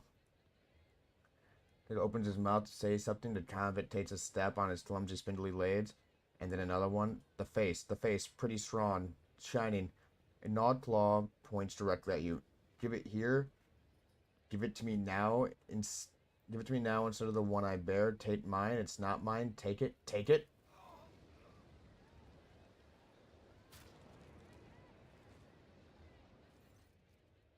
Regent Madman raises a restricted finger to his face and sinks his nail into his sagging flesh, shrieking with what sounds like relief.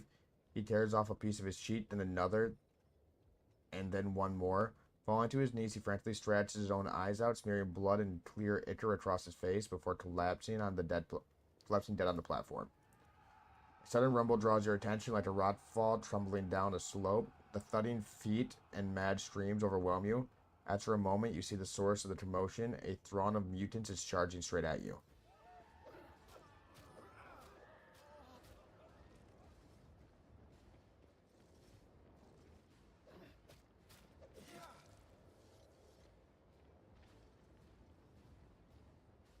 You will beg for mercy, but I will grant none. I will fight if I must. You get the fuck up there. You go there.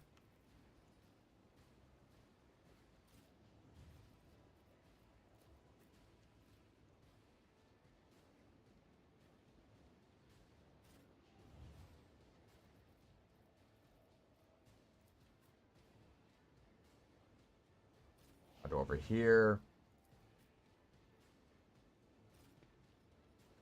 Set up over there.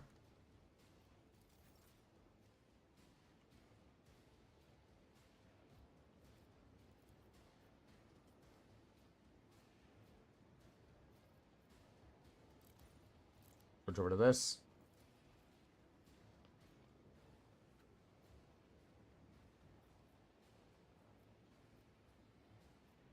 Doubt is for the weak. For you, my emperor!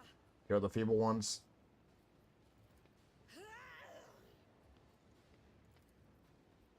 I'll do it. Eradicate it. Faith Run a gun. without deeds is worthless.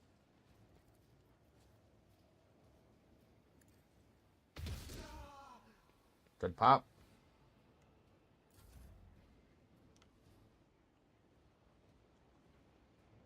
It's the best place to try and drop you. Back here.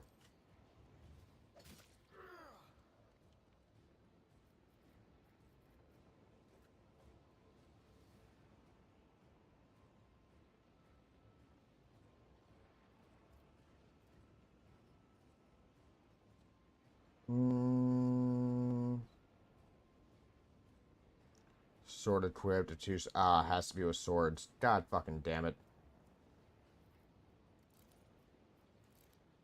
Well, I basically neutered you for this combat.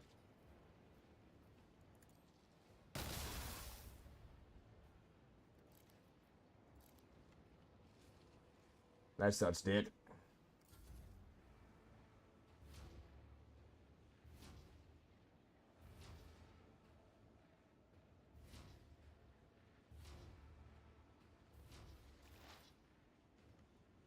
Alrighty then.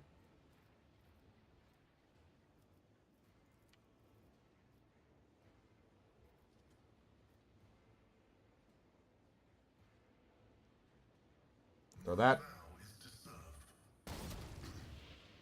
Throne take you. Pop that there.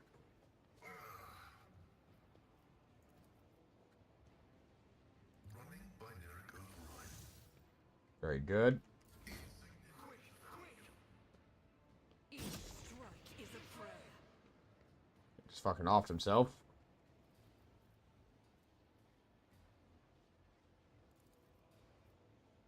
It's as good as Hit done. him.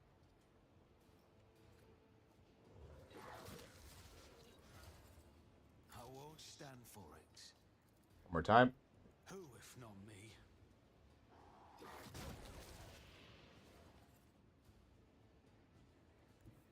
Get up to here.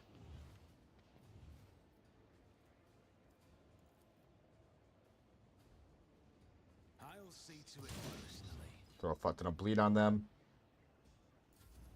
Emperor, protect me. I'll do what it takes. Those tactics have failed you.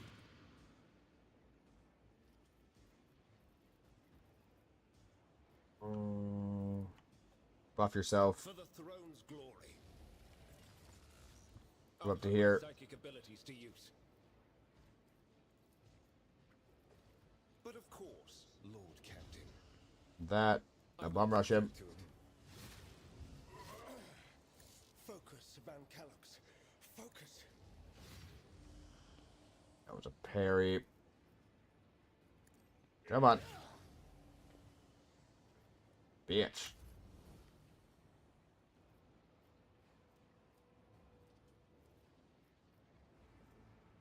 For one round, allows the Cyber Master to move through enemies while moving and inflicts 7 levels of bleeding and all adjacent enemies it passes through.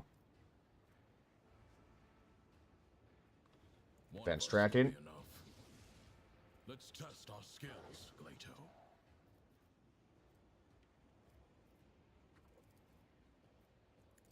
Go.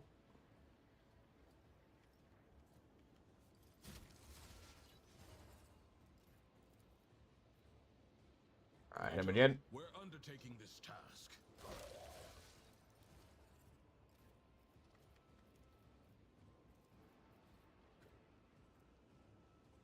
She's an enemy in their line of sight within 5 cells of the Cyber Mastiff.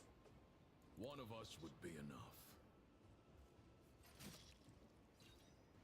Good shit.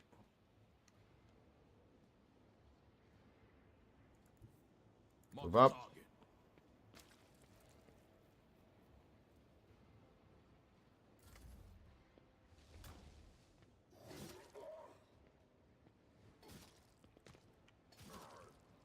Broke the shield wall. I feel nothing. Fear Good nothing. dodge.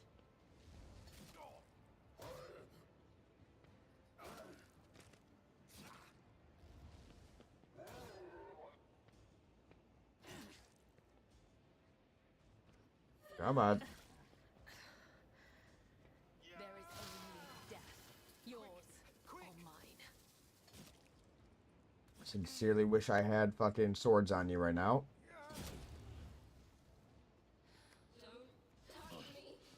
Another scar for my collection. Emperor, protect me. Alright, our sit stats are burning on me. Move to there. In battle.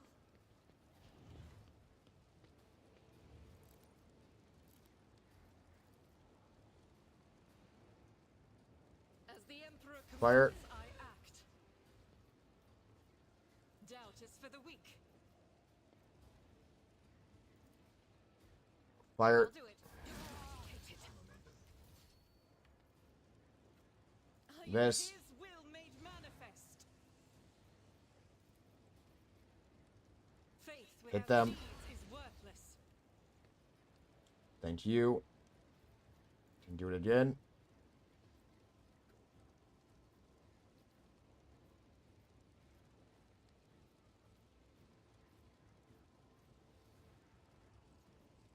Fuck it.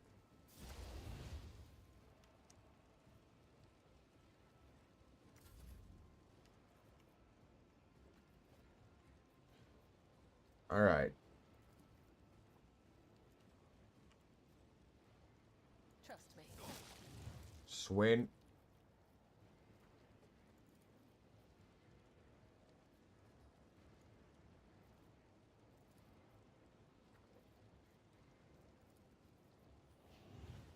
I shall Hit him. not fail.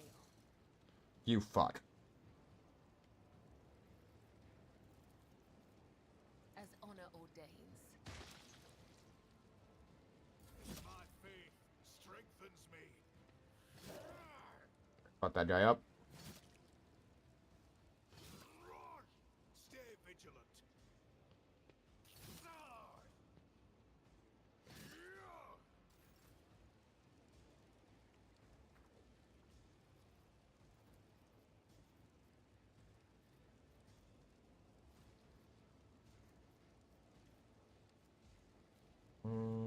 Protect.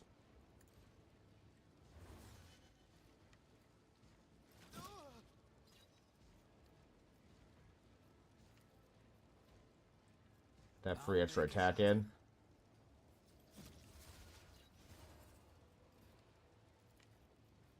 On it.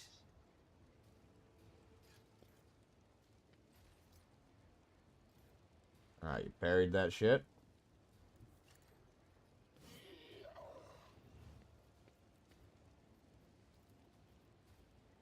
I'll make Boop. it happen.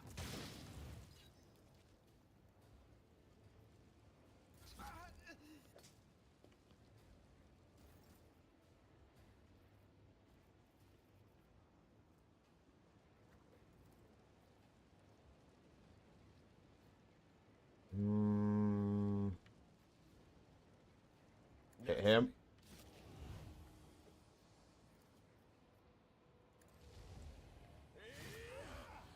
Charge.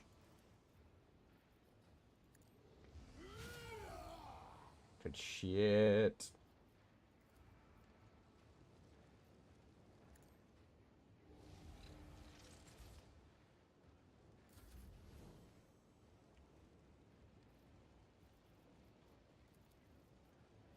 Let's Nailed test that. our skills, Glato. A broken blade has no use. Well, she went down.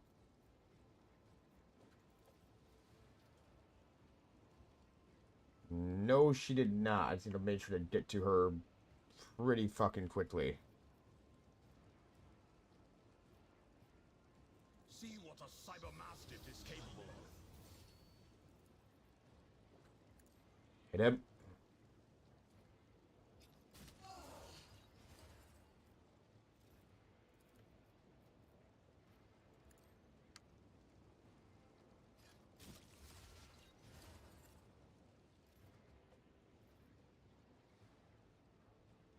Moving Into here. position.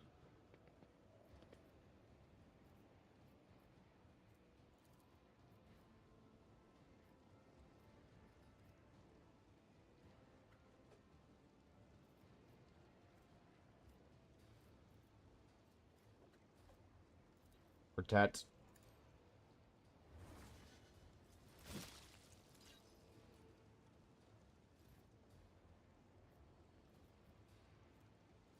Fight.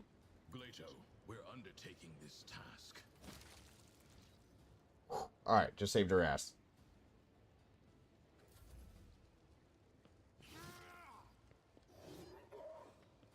Solon Newton.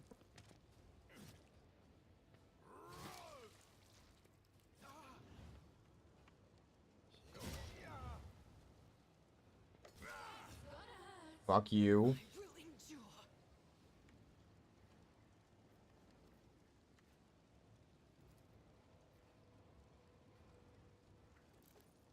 Switch to this. I'll do it. Good shot. Doubt is for the weak.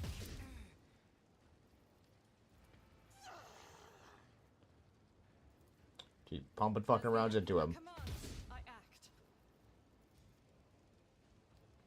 Especially since with single shot, you can't fucking miss with the bolter.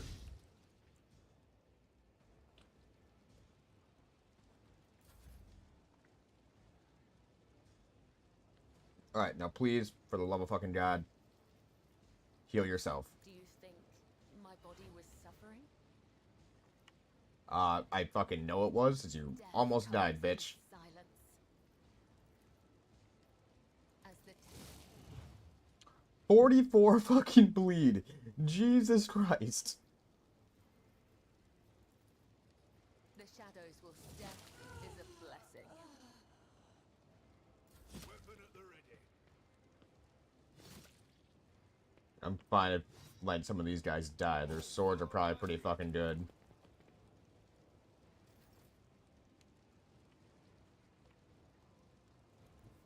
I am Over here. ready for whatever comes. Advanced tracking. Neuter that motherfucker.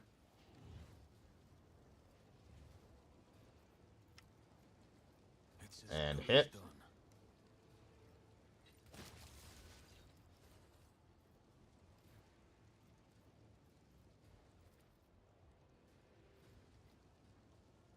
Who if not me? Boop.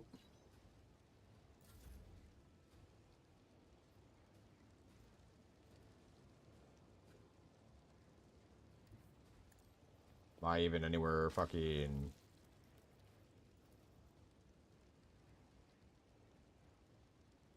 I haven't used this one yet, so let's see what happens.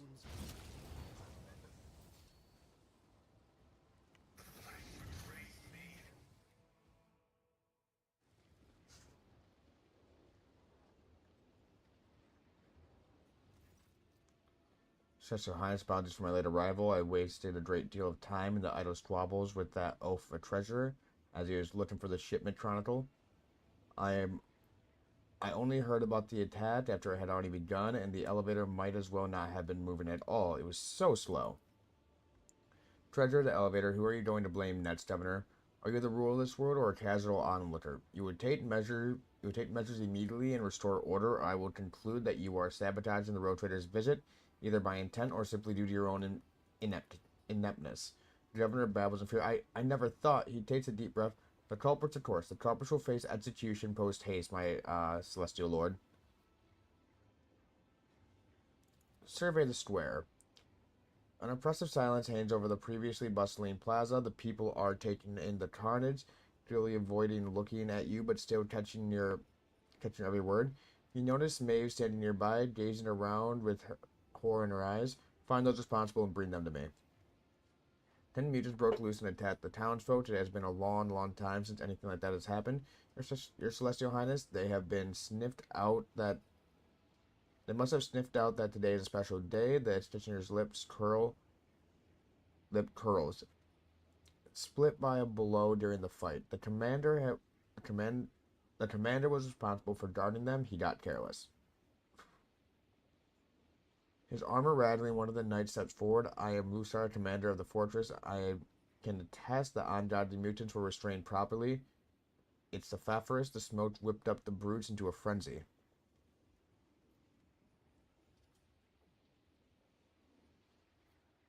So either the commander or the executioner, is it? Then I shall now make my decision. Celestial Lord, I swear on my life that my knights and I did everything we could to keep you safe. Who could have foreseen that the Phosphorus after gorging itself on miscreants would start driving the mutants mad with its smoke? Lies. Does not taunt heretics, it fills them with terror. To shift the blame for your own failure onto a sacred weapon of justice is a heinous crime in and of itself.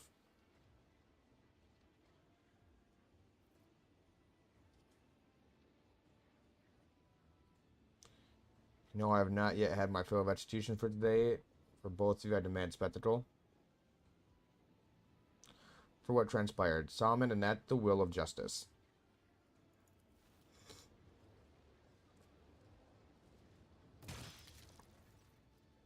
There is no change in Solomon's expression as he performs the execution.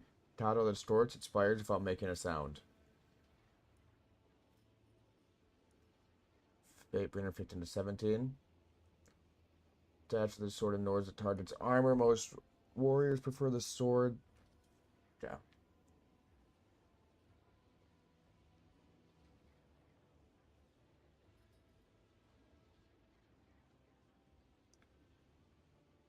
You are saved today, Celestial Highness, and in gratitude, please accept the personalized sword from my treasury. Fatebringer, one decided that the outcome of one of the feuds, it killed a rebel leader, and peace was reigned to the planet.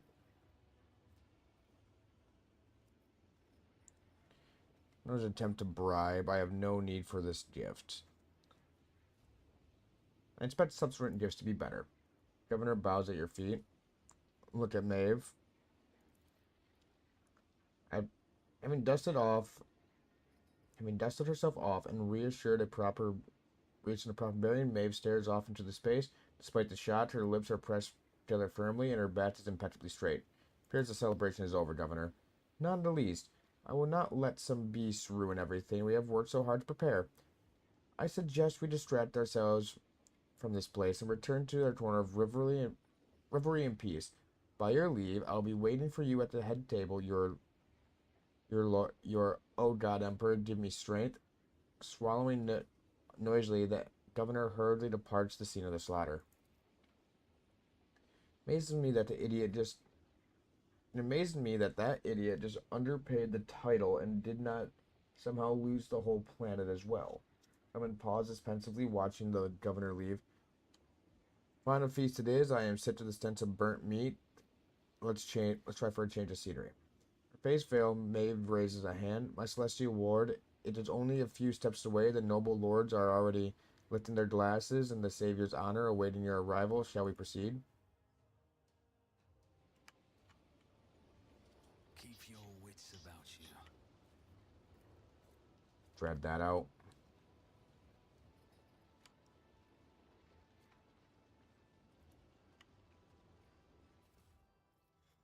What is that? Radiant shield. Whenever the wielder broads an attack, the attack must pass an agility resistant test or become blinded for 1 round. The shield allows. Ooh. Use of the shield attack cost. Yeah, we're gonna be taking that.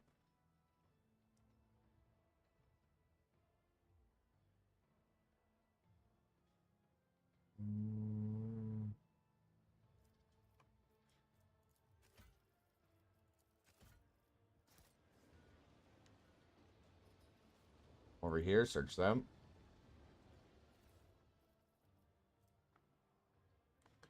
Eight to 12. Let's say parry chance.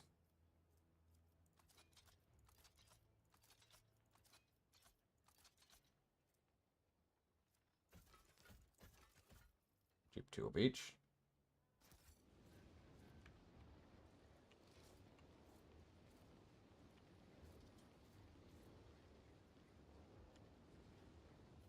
Search them.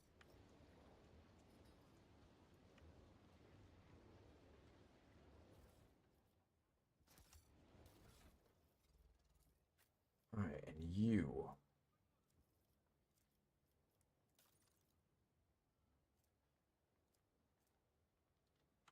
Eight to 12, 10 to 14, 12 to 16.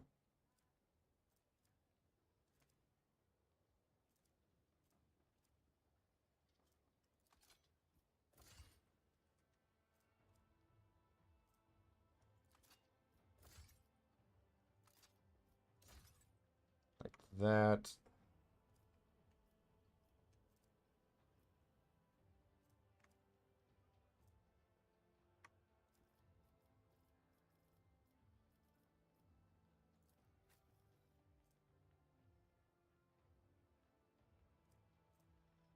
It's a little light, but it's two-handed.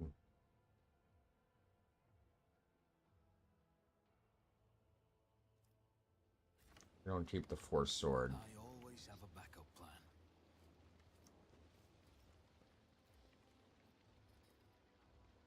Operation successful.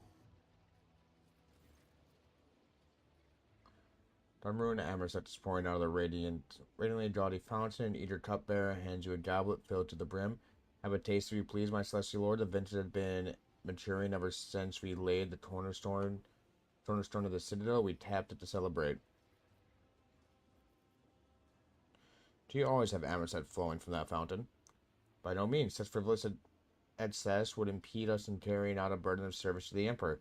It's only in truly great days, such as today, the fountain pours forth this noble beverage. Besides, even the sturdiest of our servants do not work the pump for several days on end. Enjoyments and entertainments are impossible to watch in a sober state. The pump. Naturally, my celestial lord, it requires a gruesome labor, dozens of sturdy workers to create an upward movement of liquid in the pipes. It is it's the most useful contraption. Pleasant warmth spreads through your body. The liquor is seemingly palatable. The servants fill another cup and exclaim, "May the spirits be stronger than any Amerset."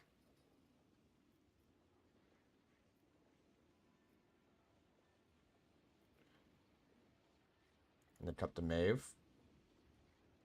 Thank you, my celestial lord. Here's to your prospering forever. The Anthesia, always serving you truly and faithfully. Takes a sip and coughs up upon noticing your gaze. She bravely downs a drink after all. No, and not just because I'm on a mission. Solomon studies the fountain with critical eye. There's nothing more. This is nothing more than carousal on a backwards world. No matter how many court fools are singing our glories, there's neither honor nor pleasure in partaking in local liquor.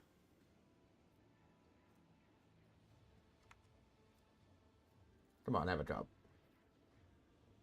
Offer a drink to the retinue. Our funeral trader. Thank you, Lord Captain, but we need one of us to remain sober. Trust denied. Andre would accept a gift from the Daman. Tends into her ceremonial flask. think I've had enough.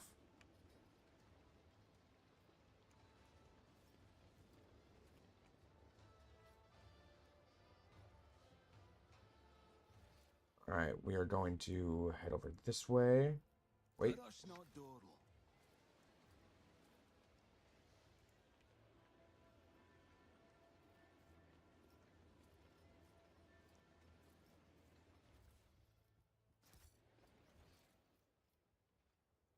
Alright.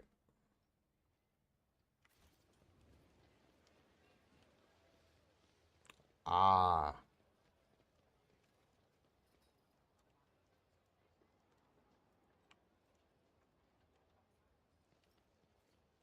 Rise to the top or get left in the dust.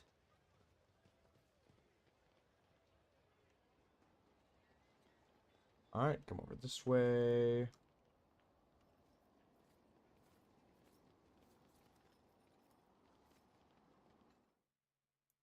I should healed. I'm gonna go heat myself up something to eat real fast. Run to the bathroom. I shall be right back.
Food is almost done, so let's land that down here. Go on my charger and food's on Dean in a minute.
Oh, got my phone charger.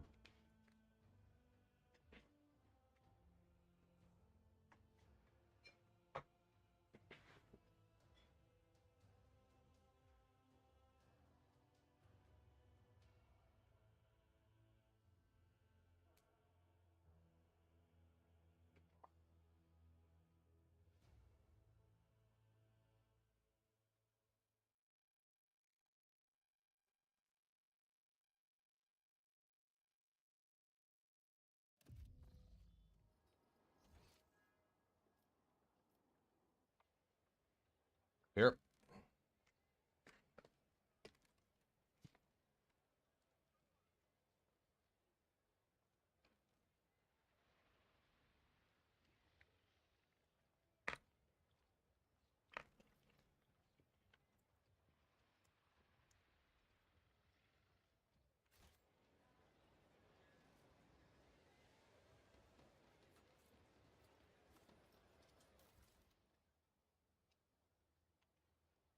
Hmm.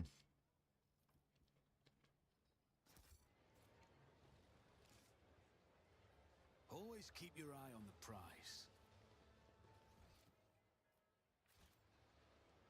Ah, right there.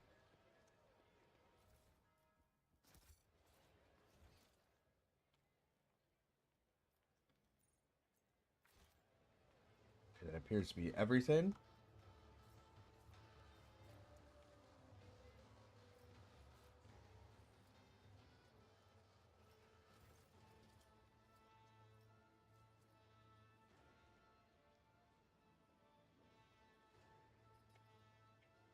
Hmm.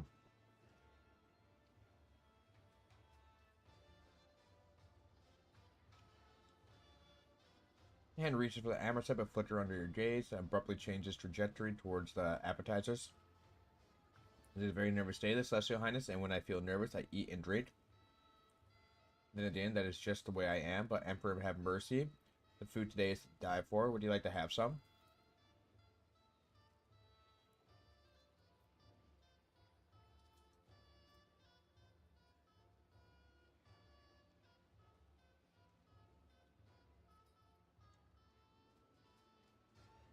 Hmm. So why is the warp dam tithe, and I want it served to me this instant. Call your blabbering tongue or strike you down now and not beat about the bush. Words tells governor is sober immediately. Everything's prepared, my lord. All records of deliveries are and contributions. It truly is a tragedy that you will not get to enjoy the imposter hunt, an event that has been assumed prepared to delight the eye and mind of your celestial highness, unless you reconsider, my lord.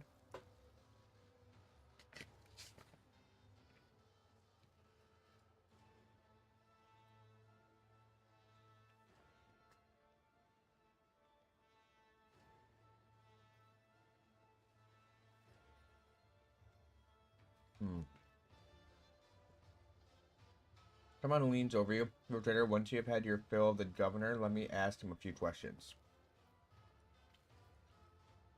What's this hunt you mentioned? Be a darling and tell our guests about the amusement. I am a little exhausted. Trooper Lord, the impostor hunt takes place every moonfall. Shortly before the event, the servants are thoroughly cleansed of dirt and foulness, combed, dressed in expensive clothing and masks, and invited onto the courtyard with the rest of the guests. The nobles hide their faces as well, and then they try to guess who the impostors are. Telling one of them from another is quite a challenge sometimes. Definitely study perception, and that is the best part. I highly recommend you try, Your Celestial Highness. It makes for a very interesting change of pace. And on the occasion, the privilege of branding, if you will, falls entirely to you, our honored Celestial Desk. How does one find an imposter?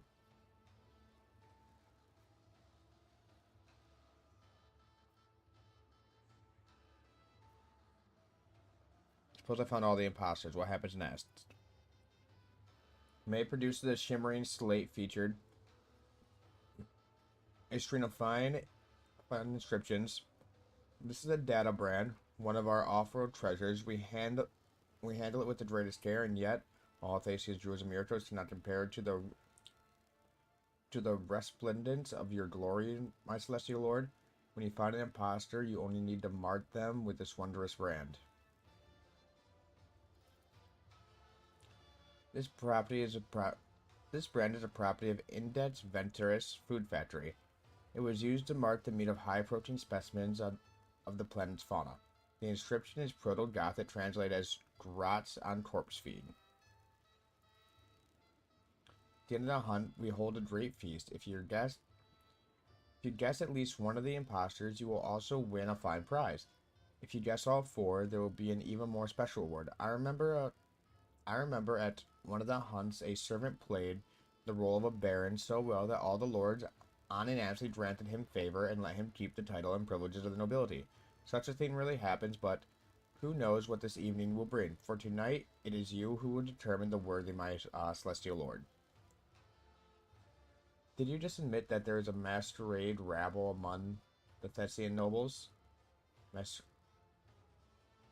Illiterate with no idea how to collect tithes or buy the throne? That actually explains so much. The proctor scoffs and glanced at the enthusiastic guests. Go ahead, Governor. Commence your charade. The sooner we start, the sooner we finish.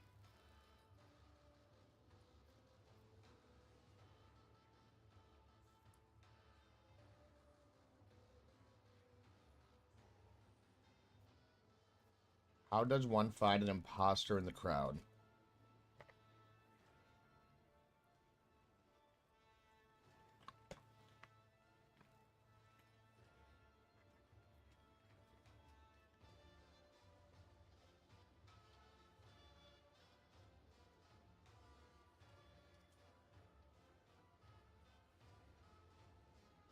By the way they taught, by their lack of restraint, the unfamiliar delicacies overwhelm them so much that they lose control. Imposters are often scared of the responsibilities that has fallen on their weak shoulders, and they try to stay close to the real nobles and imitate their refined manners. During the hunt it is most worthwhile to pay attention to the separate groups where conversations have already started. A frightened imposter will probably try to hide behind other people's backs. That's all I know, Celestial Lord.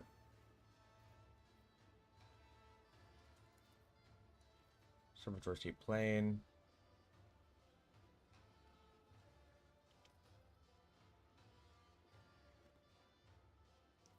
Glance indifferently at the governor, roll your eyes.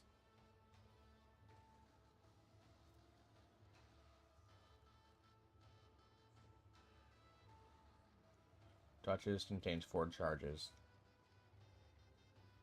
Trees a silent language of celestial lords, reading their gestures, it is said. If His or His Highness first turns their countenance upon you and only then towards the heavens, then you have spoken well and are blessed to proceed. Verifies a heartening to know that you uphold our traditions and agree to participate in the hunt. Your Celestial Highness may present the data brand. Please return when you have found all the imposters.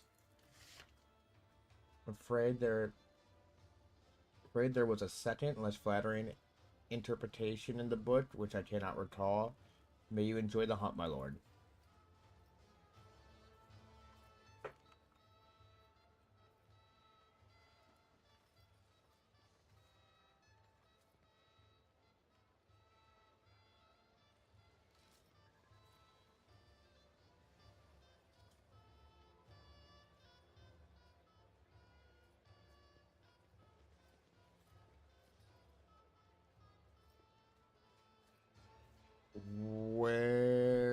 How the fuck do you do this?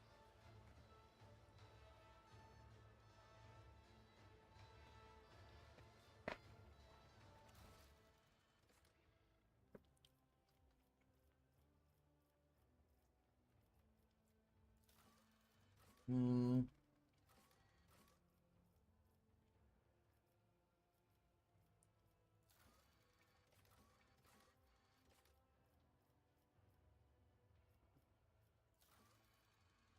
Ship's fuel levers is in poor state. Inspect it and diagnose the problem.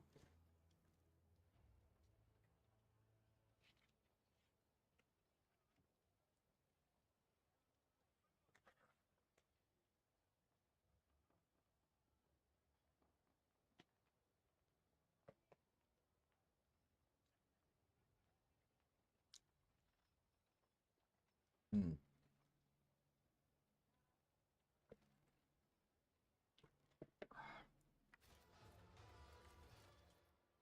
All right.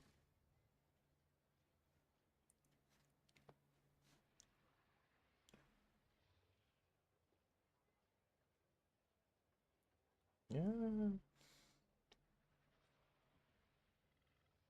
Sir.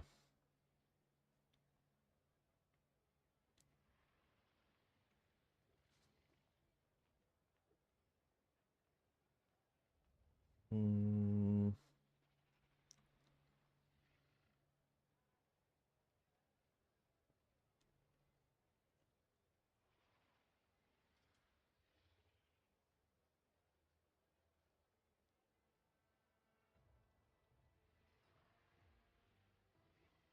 Where is it?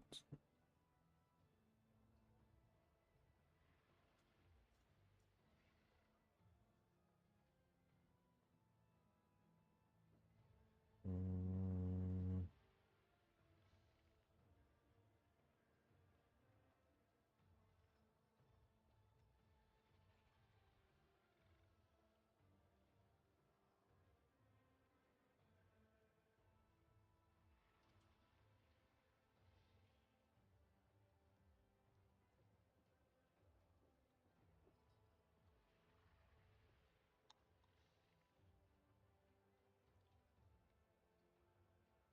Hmm.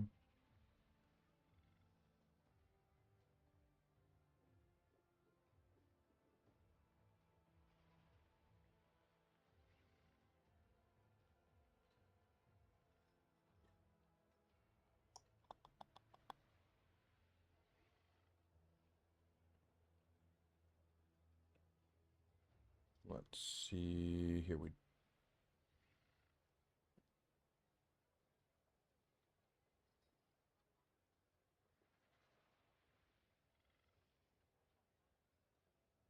Hmm.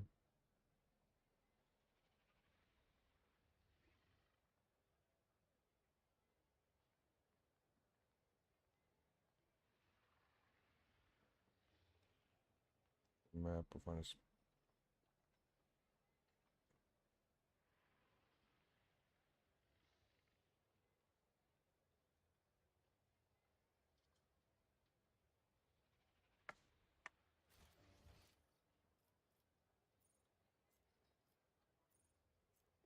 Is there money to be made? Ah, now I see.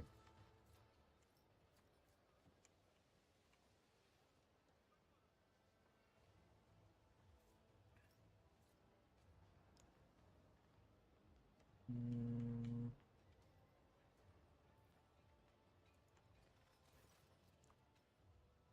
Few nobles had gathered around an older man in a fine jacket. His eyes dart back and forth between them. I come from an honored dynasty. You can't. He keeps trying to approach someone, but they all recoil from him as if he were a leper. The mob's instigator, a lady in a golden mask, exclaims fiercely, "Oh, listen to the song of this poor wretch. Thinks that the bath he gave him makes him look like a nobleman." Upon noticing you, the crowd parts in a peevish voice. The woman drawls, "We ask that our celestial lord brand this peasant." Among the hushed crowd, you single out a young woman in a half-mask and a gorgeous dress who is watching intently from the side.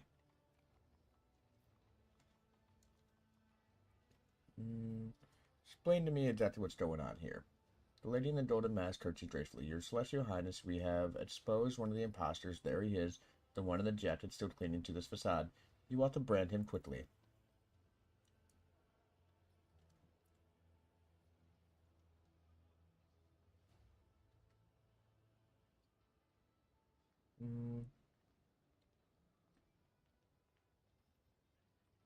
The young woman who has been keeping her distance now steps closer and whispers to you, "My celestial lord, I'm begging you to listen to me. The man is a member of a noble family. He is being slandered." Look closely at the man. Address the young woman. Why are you standing up for him? She whispered quietly, "I'm just a commoner in a fancy dress, my lord. The man is my master." Are you aware that your servant is trying to protect you, Sir Timos? The man adjusts his face surprisingly. "That's Rancha, my house servant. What is she protecting me, you say?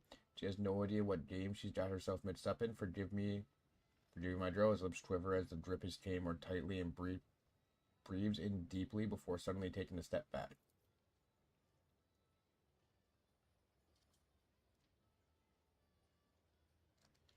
Here she is, the real impostor, the house girl Renka. She admits it herself to the celestial lord. The old man spits and points at the girl. Renka shrinks away in fear. "How could you steamers ever think of deceiving our supreme benefactor?" Turn to the crowd. Ready to brand the imposter. Call on this young woman to make the decision. Young woman in the fine dress. Alright, that's one.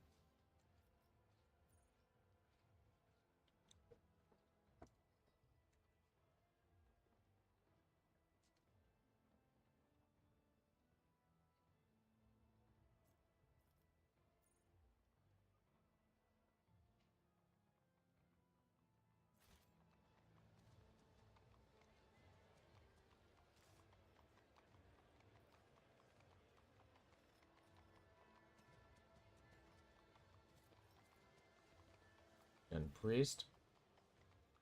The two men in clergy robes are bickering loudly. The older of the pair is eating with great appetite, while the younger one watches him in disgust. Your overindulgence is pure hypocrisy. A true servant of the faith would have abstained. The old priest shoots his companion a glance over the plate. A true servant of the faith must keep his strength up, so that he may offer the God Emperor not just words, but deeds.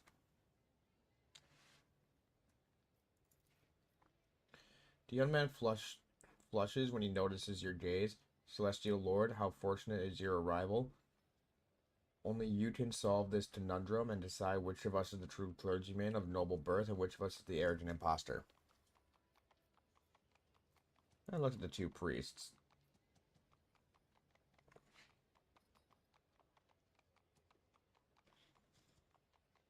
I'm ready to pass my verdict.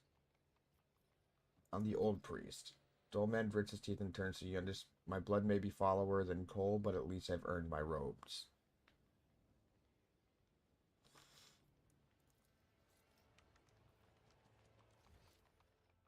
That's group. Keep your wits about you.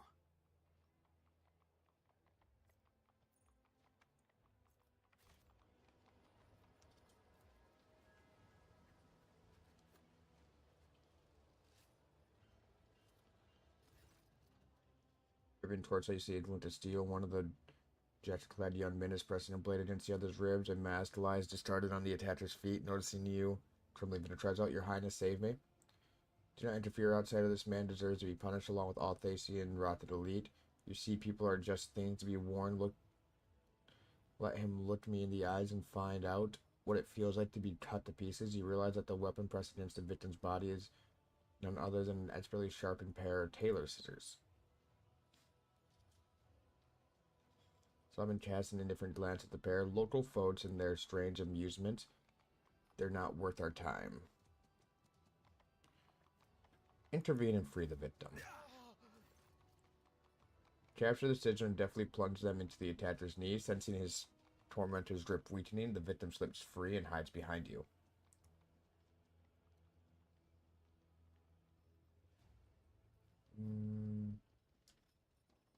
Place the brand on the vigilante. I've seen a muscle twitches as he attaches his face. Play your game all you want. My mission will not change.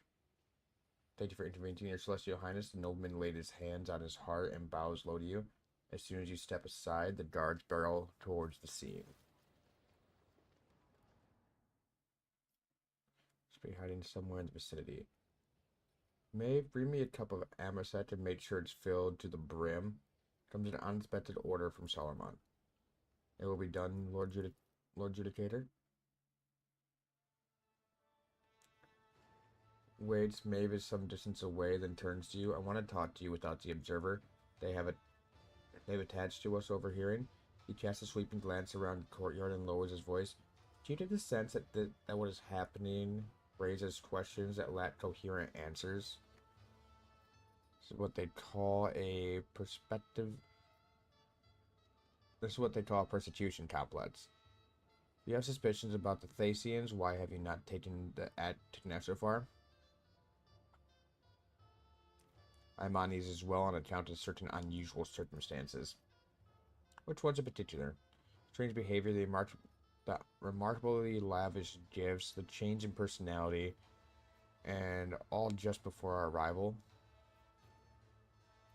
Which is odd for a local nobleman. In the last meeting from the public execution, something was off about him, and it wasn't just a physical deformity.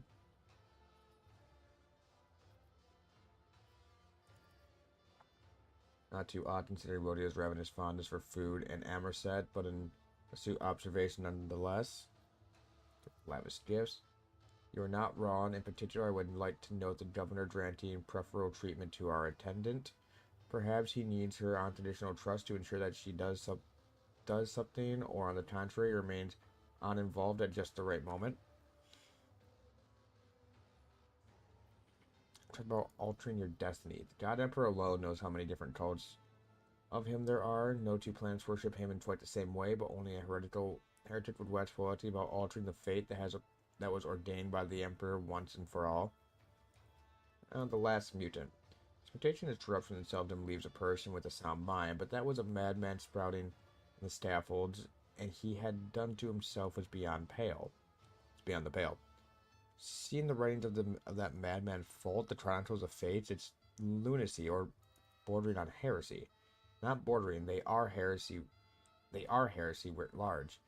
But that is not the trouble. That's not what troubles me. What troubles me is that the madman succeeds in publishing them. Mutant chat during the public execution with no clear evidence at all. The attack is unlikely to have been planned. It looked too messy, shall we say. On the other hand, perhaps that's the best Batchwater Planet can do when it comes to plotting and scheming. Using every means possible to stall the inquiry into the ties. Indeed, at first one could mistake it for scopathy in an attempt to appease the celestial guest, but the longer it goes on, the more apparent the criminal intent behind this stalling of the inevitable becomes. What is your conclusion? I have a theory, but I would like to hear yours first, lest my opinion influence your reasoning. Tyler Luz, the governor, is fully aware that with every hour that passes without him providing a report, his sentence only becomes more severe, which means he's not even trying to account for the shortage. I suspect that he has some goal he is pursuing to try and keep us here on Thessia. Wager this is a cult. The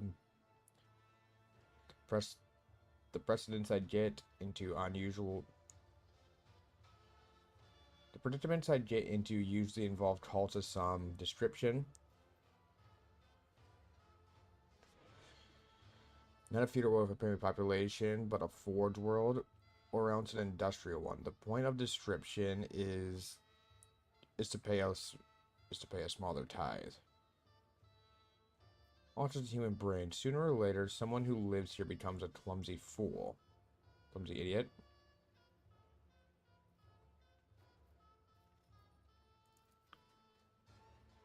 Expertly noted. I somehow slipped my mind that you collected tributes from just as many worlds as I have in your time. I do not have a strong hypothesis for what the governor is stalling us.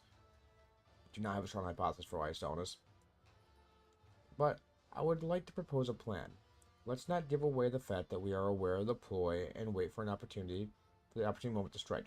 We do not know the territory, so we should act suddenly and take no chances. Now let's decide on a signal we will use when the time is right.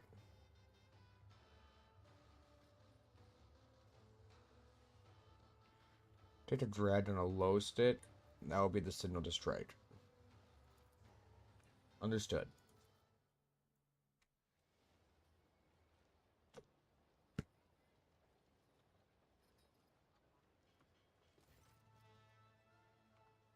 Maeve returns, taking quick, careful steps along the paved road, a brimmed goblet in her hand. Your Armistead, my lord, I haven't spilt a drop. The word arbiter hurls the drink on the pavement. The splash of Amorsat is like a scarlet wound upon the stone that has been polished by 1,000 souls.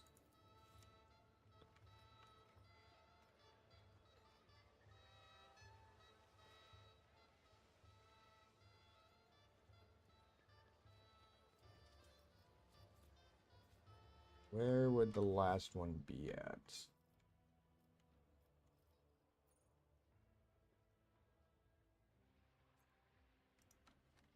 What the fuck is that?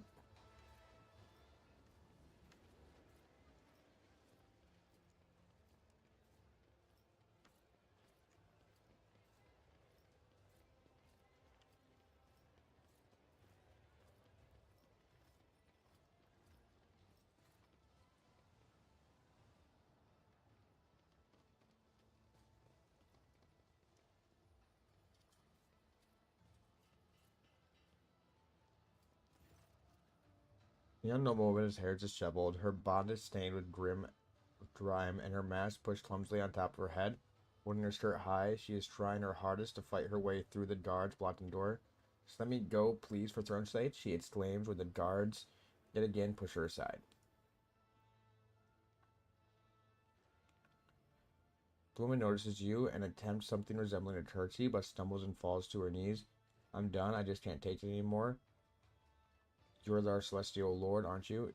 Yes, I am, but you do not look much like a noble lady. Your Grace, I am not noble, not one bit. I just do the laundry and bleach the linens. I've never mixed in high society in my life. Forgive a fool, Your Grace. Why are you telling me this? According to the rules, you were meant to pose as a noble, then get a reward. But I don't want no reward, my lord. I want to get back home. The woman hangs her head and clutches the raised frills of her dress. Her breathing stutters as she rats with silent sobs. Why are you participating in the masquerade in the first place? It's not like they asked me nicely, your graciousness. They grabbed me, shoved me into this dress, and threw me in here. Nobody here was asked, but I don't want to be anybody's toy. I have 3 boys and a girl. We starch our lords and ladies' undergarments, and we work our fingers to the bone just to get enough scraps for the day. She shows you her calloused hands, mottled red from chemical burns. So what should I do with you? Please, graciousness by the God Emperor, let me leave. Nobody gets put in one of these get-ups ever comes back. If I stay, I won't see my home again. I just know it. I haven't done anything wrong. No one ever comes back. What do you mean? Just that, your graciousness. It doesn't matter if you get branded or not. Just the hunt. Once hunt is over, you're gone.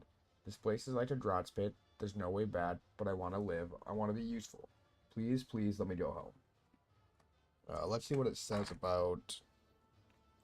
So it says to let her go.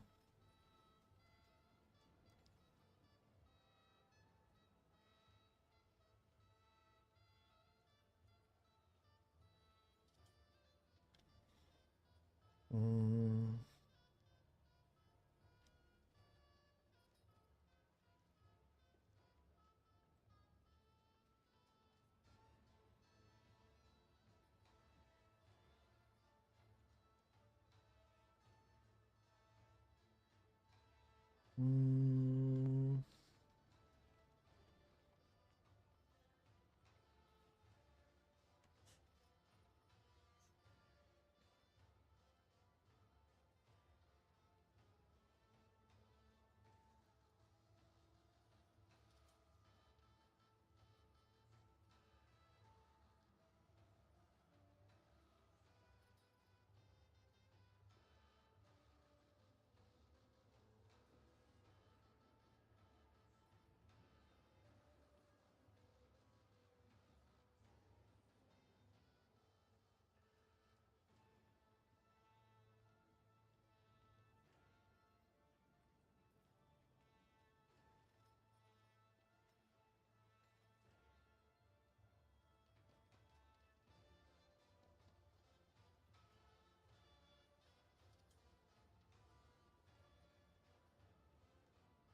Mm.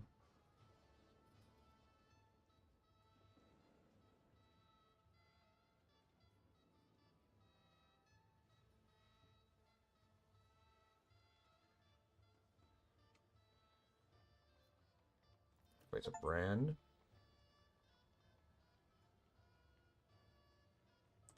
Don't mind me to spoil your game. Don't worry. I'm pretty sure I'm gonna be able to let you go free, and we're gonna be spoiling this shit anyway.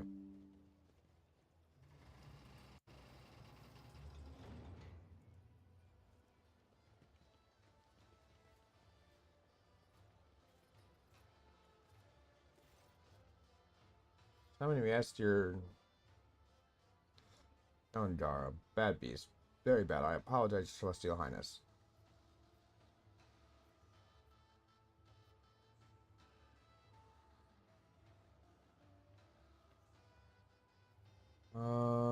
Announce the end of the hunt and let us sit down to business. I've concluded my search.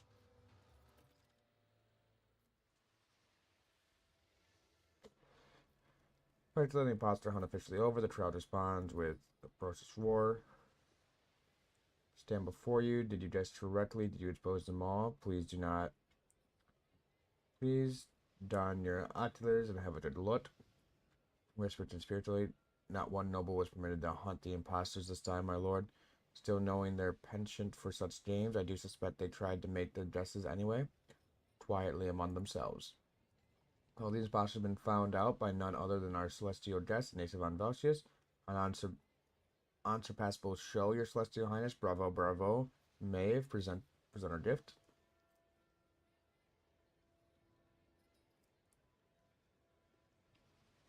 Your Highness, as an honored guest of Thessia, would you like to say a few words of guidance to our beautiful world? Perhaps you would like to say something. I'm quite good at saying the word guilty. Would that satisfy you? There's an awkward pause. The governor smiles nervously. I understand, your Celestial Highness. All this talking and ceremony, protocol, it's enough to knock anyone off their feet. But believe me when I say that we are nearing the end. And now, good lords and ladies, the time has come to make the fateful decision. This is not but one true reward, the highest favor and any branded impostor desires. Please, your Celestial Highness, tell us, is there any among the people worthy of the Road Trader's favor?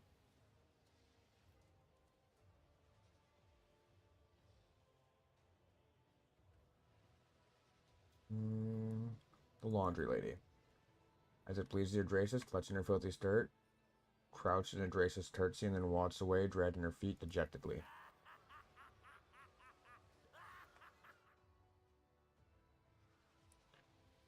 You hear venomous laughter from among the crowd and recognize Bluff's voice. As the square drowns in the clamor and applause of daughters who are spectating the game, you look around for the court fool and cannot spot him anywhere. Such is his Celestial Highness' brilliant decision, which for some may have been fateful indeed. And finally, the hour you have all been waiting for, the concluding part of our conclusion, the great feast. The crowd patience has worn thin, filling their lungs. The governor shouts, Lecarius, dinner is served. Cyberlatcher's lumens glow blood red before them, Before letting them to an even stream, the beasts pounce on their prey with hungry snarls.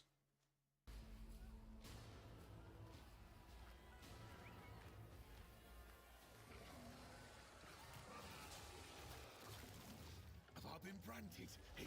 He tricks me. Gotta stop! I'm the master. Maeve, help! Maeve, I'm sorry. Okay.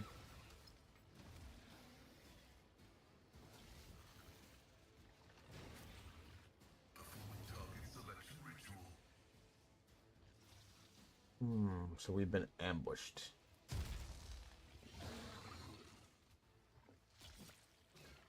Ow.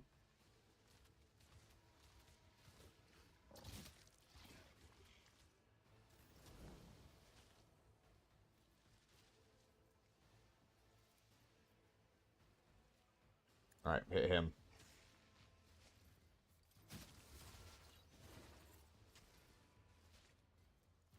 Again. One of us would be enough.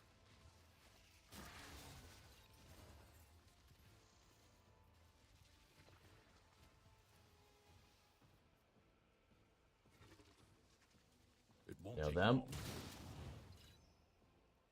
Very good.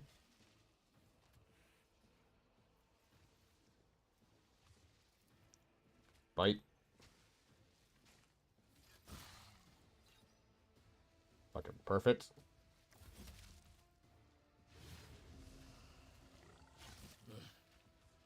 Arbitrators are made of plastic. Parry.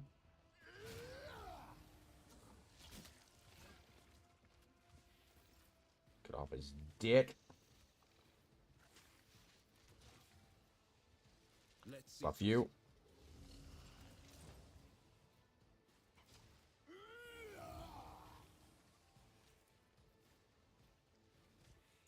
Charge him.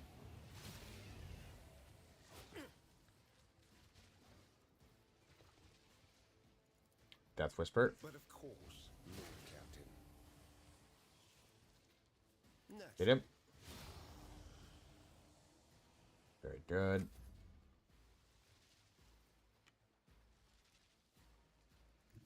Step back.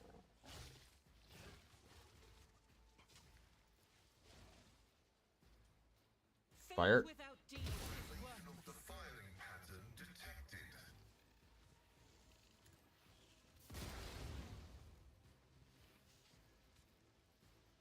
As This. the Emperor commands, I act. That's death if it hits will cause a target to make a toughness resistance. I'll do it.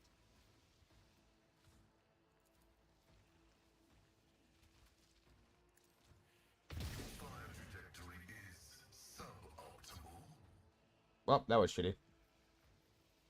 As the Emperor commands, I act.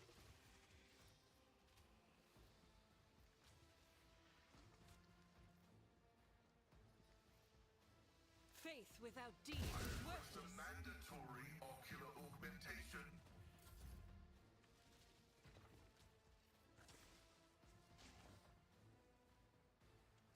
There. I bring Jump into wrath there. and retribution.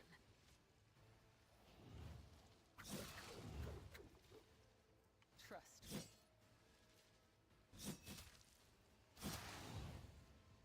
Very good. Get the most blood stats on you. As honor ordains. Very good. Trust me.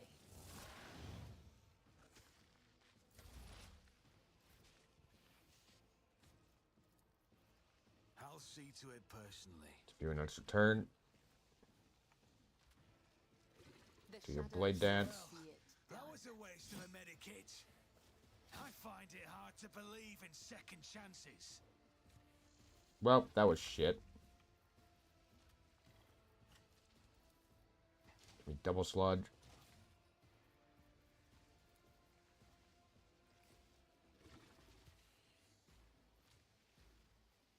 Take this. I'll make it happen.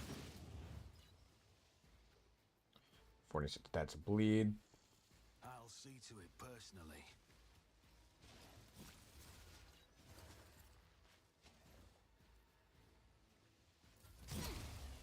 Vengeance will be swift. Can't you?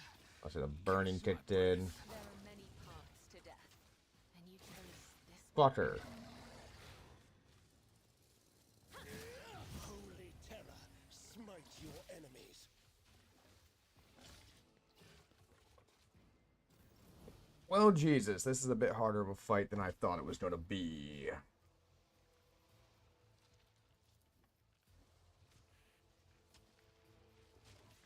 She should be able to end him on her next turn. Let's test our skills, Glato.